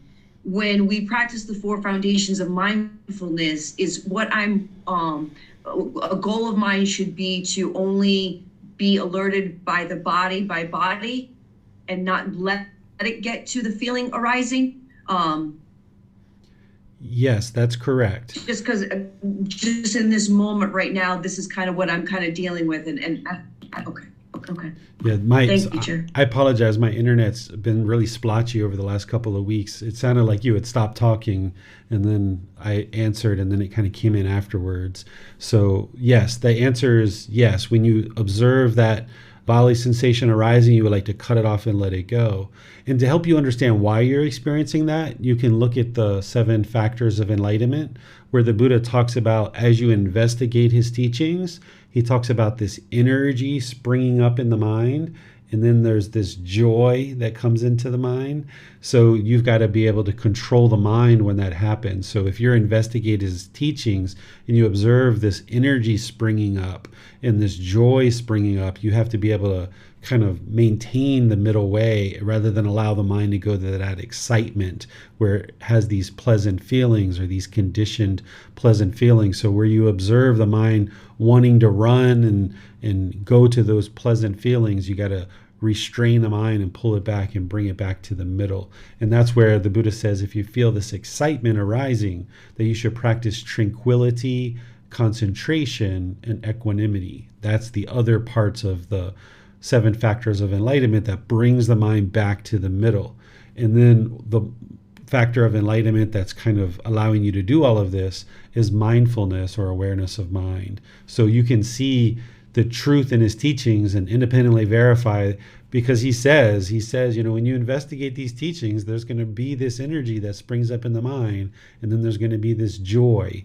And you can see that as you're reading this, that energy is springing up. And if you haven't seen that teaching from the Buddha yet, you will as you explore this book series where he explains how investigating his teachings will spring up this energy and joy. That appears to be all the questions that we have at this time, sir. All right, so we'll move to chapter 8. The discontentedness of heavenly beings and humans. Monks, heavenly beings and humans seek excitement in forms, have excitement in forms, excite in forms. With change, fading away, and elimination of forms, heavenly beings and humans dwell in discontentedness.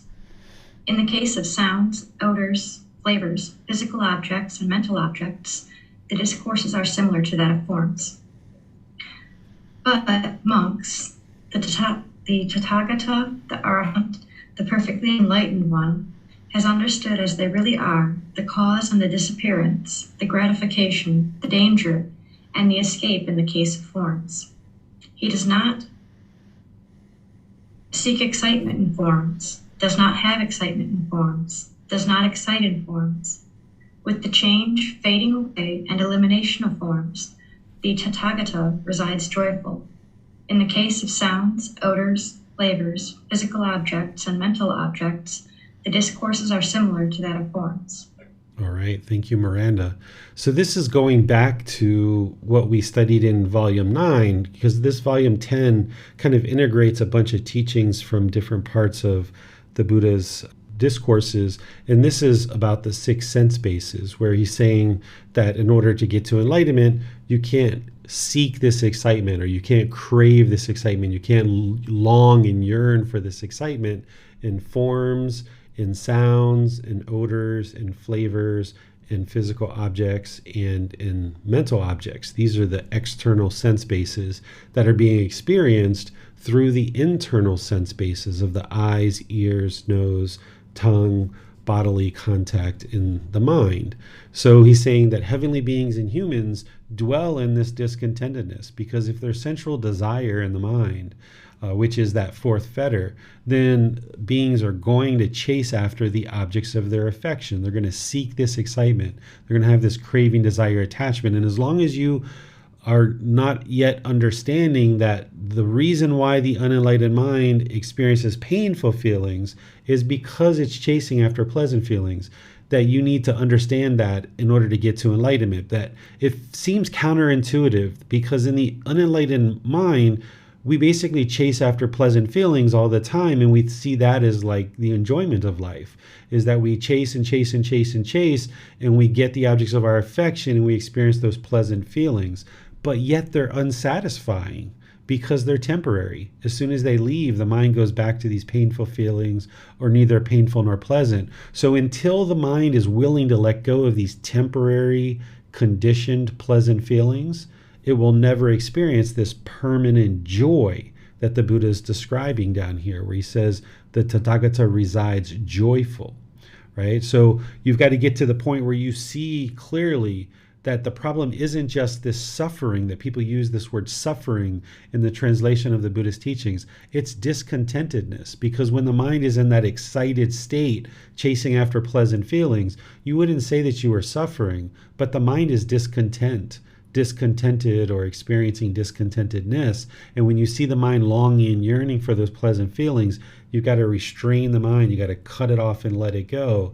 And by you being willing to let go of the temporary pleasant feelings, then you can get the mind to this place where it's always satisfied, that the mind is peaceful, calm, serene, and content with joy permanently. So you need to be able to see clearly that that's the true problem, is the mind's chasing after pleasant feelings. That's the central desire, and it can't satisfy these 6 sense bases permanently through impermanent conditions. So as long as the mind is chasing after impermanent things through these sense bases, it's going to continue to experience conditioned pleasant feelings that are temporary and unsatisfying, and then it's going to experience these painful feelings, which are highly unsatisfying. So you got to let all that stuff go, restrain the mind, keep training it in breathing mindfulness meditation, keep training it with generosity to let go, keep restraining the mind. When you see those bodily sensations, cut them off, let them go, cut them off, let them go. And then over time, gradually, the mind moves more and more to this middle way. Questions on this chapter? It does not appear that we have any questions at this time, sir. All right, chapter 9. Yes, let's go to Allie.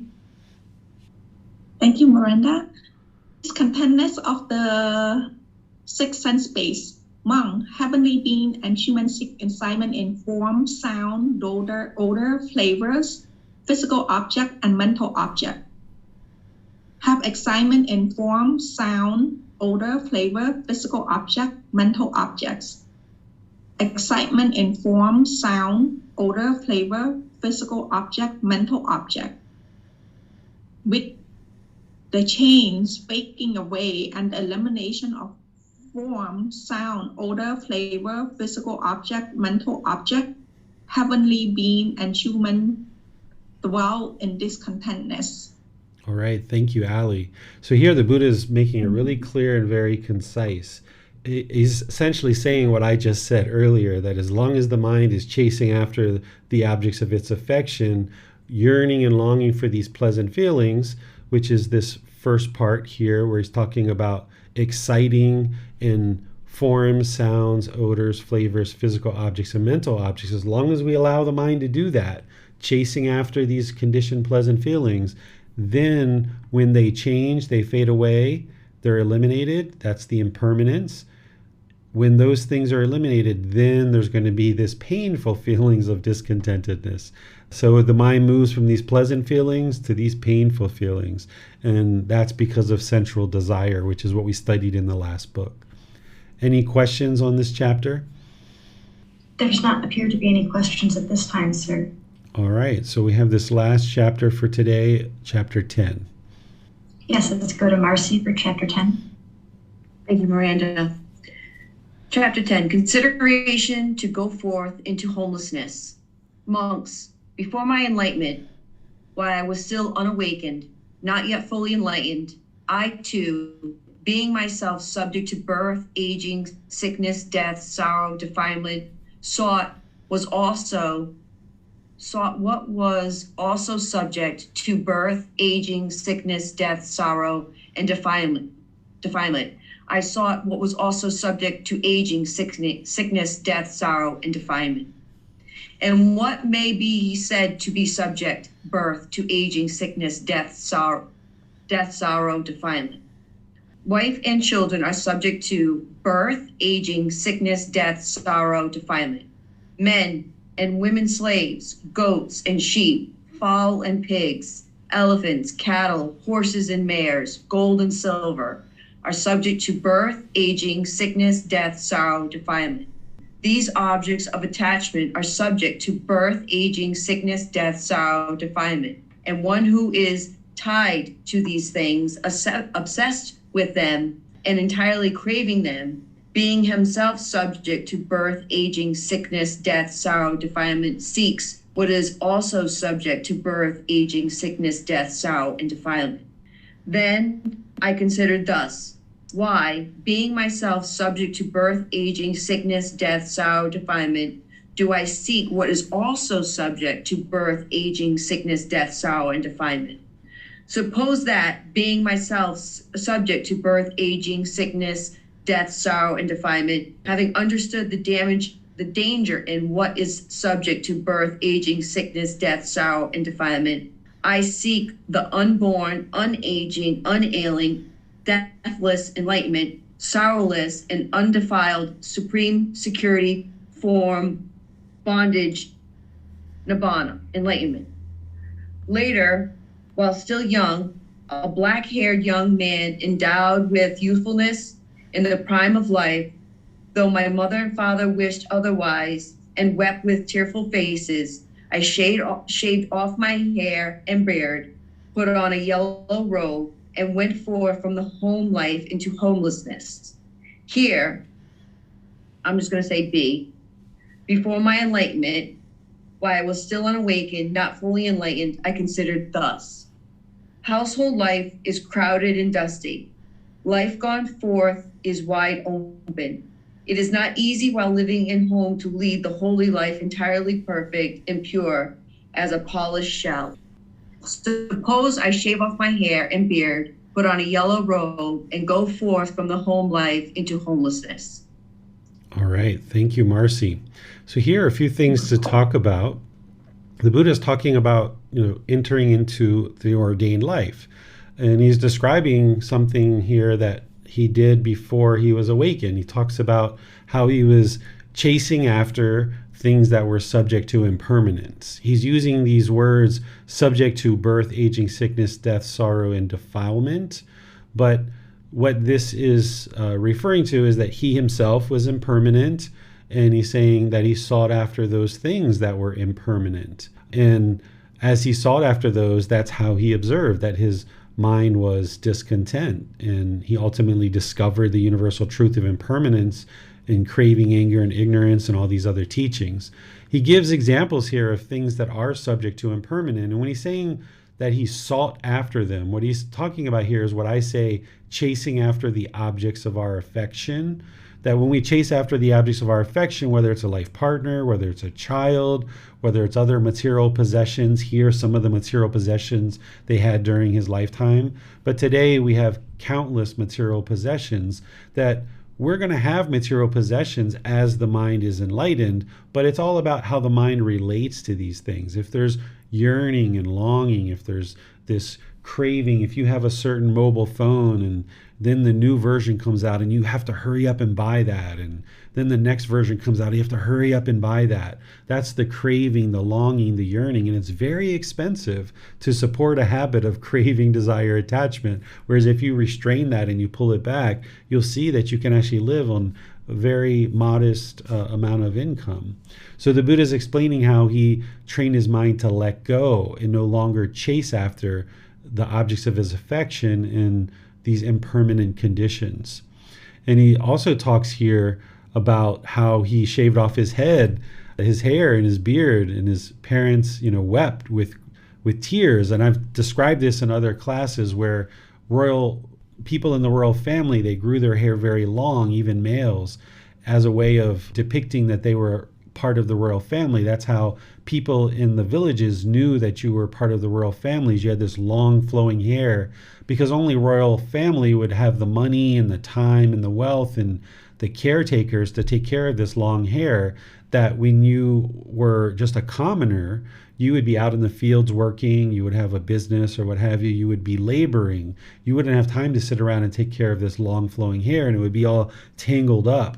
So they didn't have cameras to take pictures of the king and the queen and the princes and the princesses and distribute those 2,500 years ago. So if you saw this entourage of people and there's this person with this long, beautiful flowing hair, you would know that they're part of the royal family. So when the Buddha, who wasn't a Buddha yet, he was Siddhartha Gautama, when he cut off his hair and went into homelessness, this was like a sign, like, I'm not going back at all, because nobody would ever believe that he was actually part of the royal family, because it took him 29 years to actually grow that hair, and he wouldn't be able to grow that back overnight.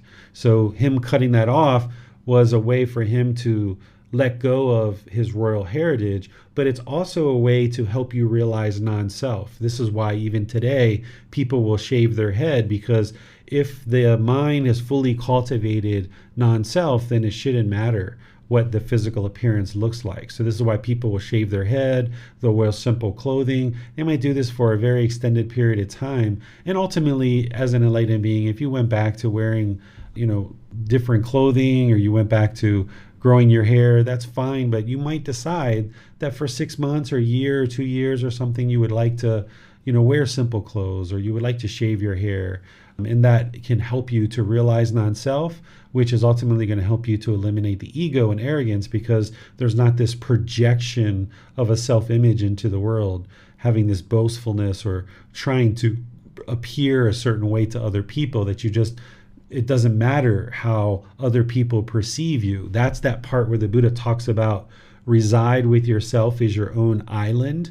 That if you don't care how other people perceive you, you just know that you're making wise decisions about how you conduct yourself in daily life, then if somebody judges you as an enlightened being, they wouldn't care. They wouldn't care if somebody judged them, if they said, oh my goodness, that white shirt you have on is so ugly. How could you ever wear that shirt? An enlightened being is not going to have their mind shaken up by that. But also if somebody says, wow, that's the most beautiful white shirt I've ever seen, that's so amazing, they're not going to have these conditioned pleasant feelings.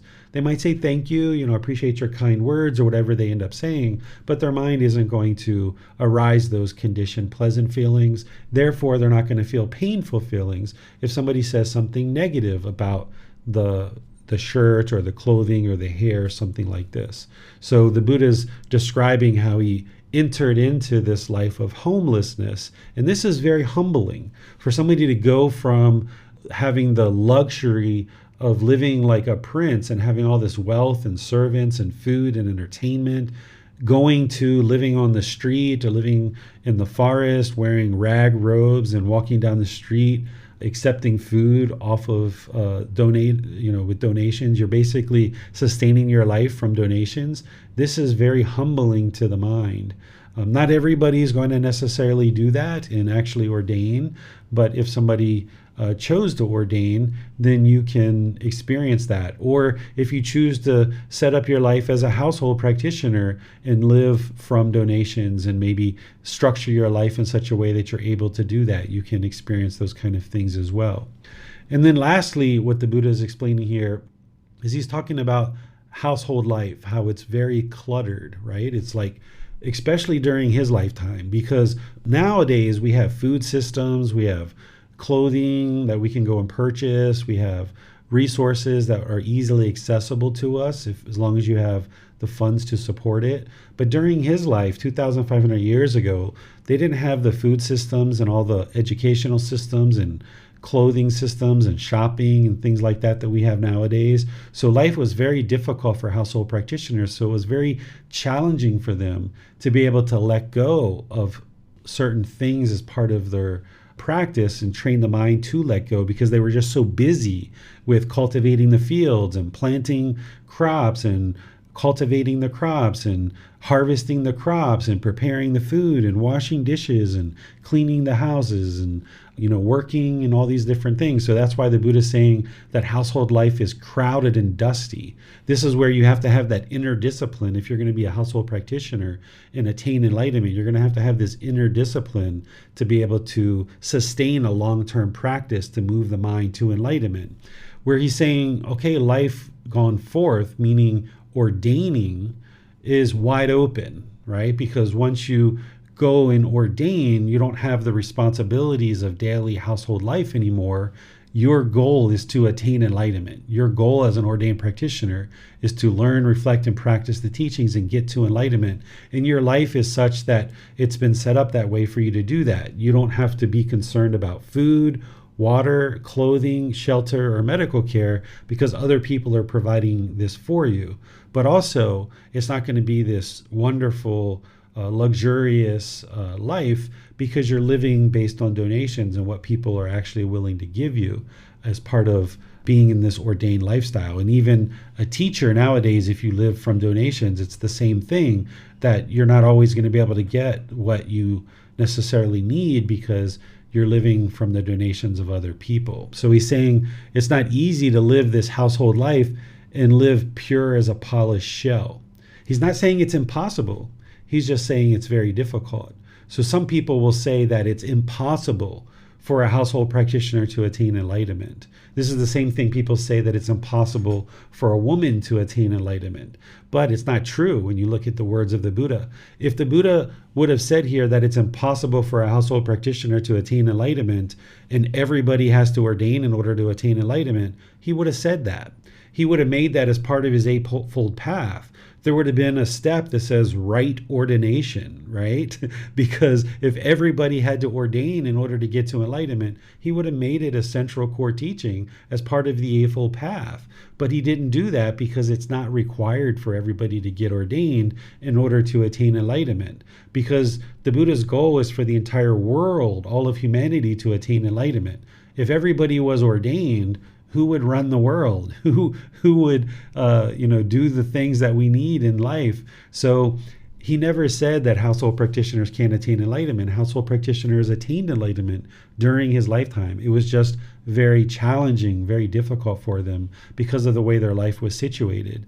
But I would say nowadays that it's actually a lot easier or a lot more straightforward or a lot more possible for a household practitioner to attain enlightenment than it was during the lifetime of the Buddha, because we've figured out food systems, we've figured out medical systems, how to clothe ourselves in ways that back then they didn't have those things. There was a lot more time, effort, energy, and resources that needed to be invested by household practitioners just to sustain their life.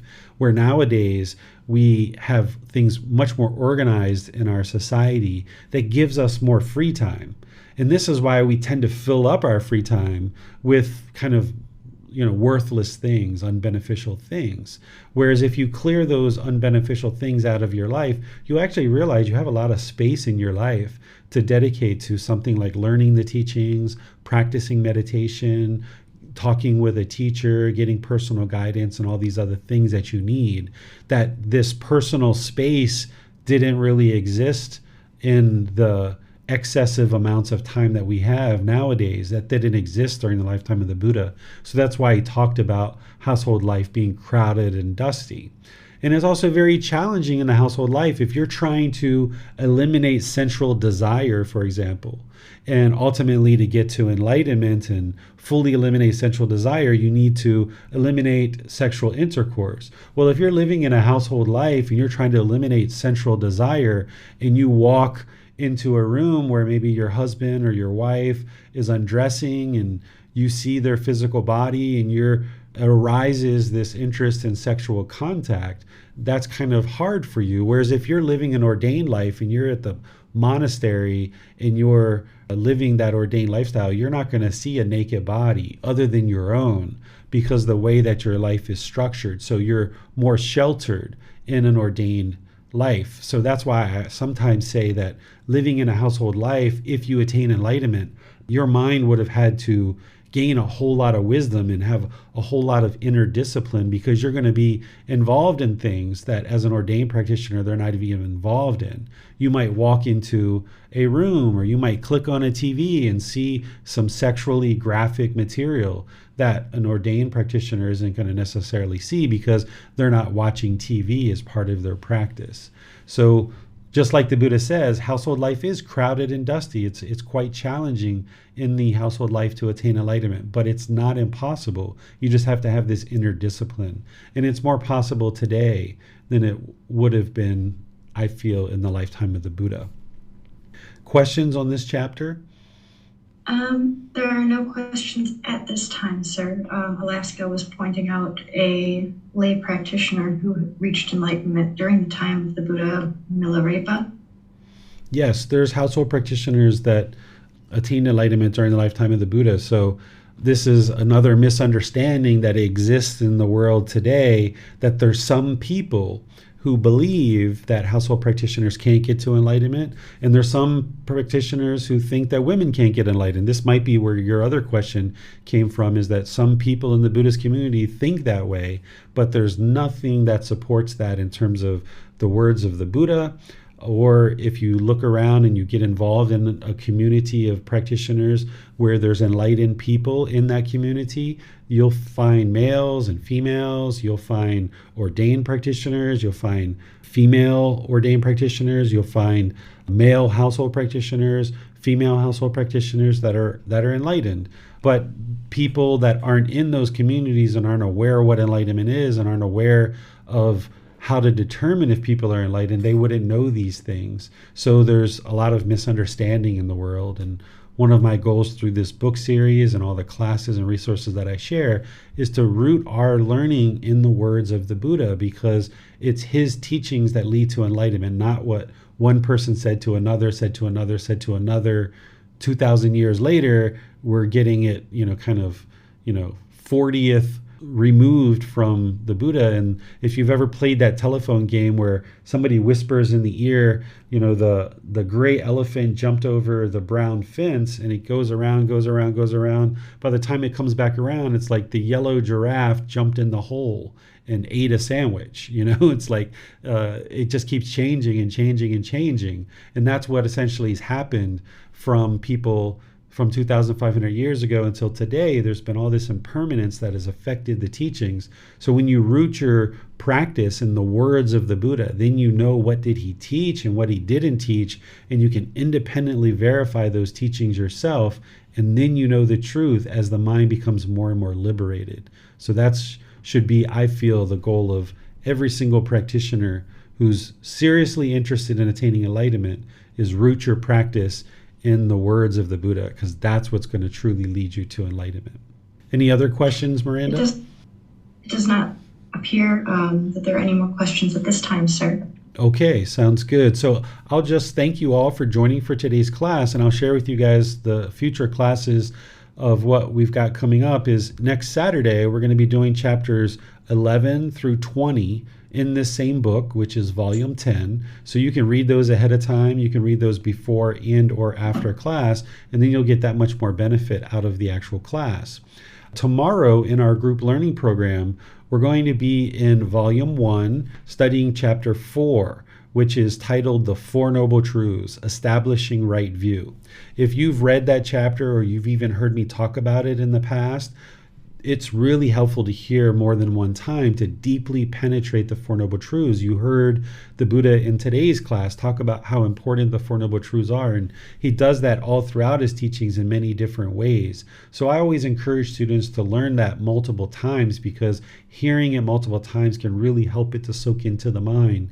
If you've only heard it once or twice, or you've only read the book once or twice, it's always helpful to read that chapter again and have another opportunity to learn the teachings through an actual class. So if you'd like to join tomorrow's group learning program, Sunday at 9 p.m. Thai time, I'll be sharing the Four Noble Truths, Establishing Right View, so that you can have that breakthrough to understand discontentedness, the cause of discontentedness, the elimination, and the path forward of how to completely eliminate discontentedness. And then on Wednesday, we're going to be doing our 4th class of our 4-part series of loving kindness meditation. And then after that, we're going to go into a 4-part series on chanting. I'll teach you guys how to do Buddhist chanting. So thank you again for joining today's class. Thank you for your dedication and your diligence to learning and practicing. I'll see you in a future class. Have a very lovely rest of your day. We'll see you next time. Sawadee ka. Thank you for listening to this podcast. To provide support for this podcast, visit patreon.com/support Buddha. To access more teachings, visit buddhadailywisdom.com. There, you will discover a full range of courses, retreats, and online resources to assist you on the path to enlightenment. Remember to establish a daily, consistent meditation practice, along with learning and practicing these teachings. A well-developed meditation practice is the foundation in which to train the mind to attain enlightenment.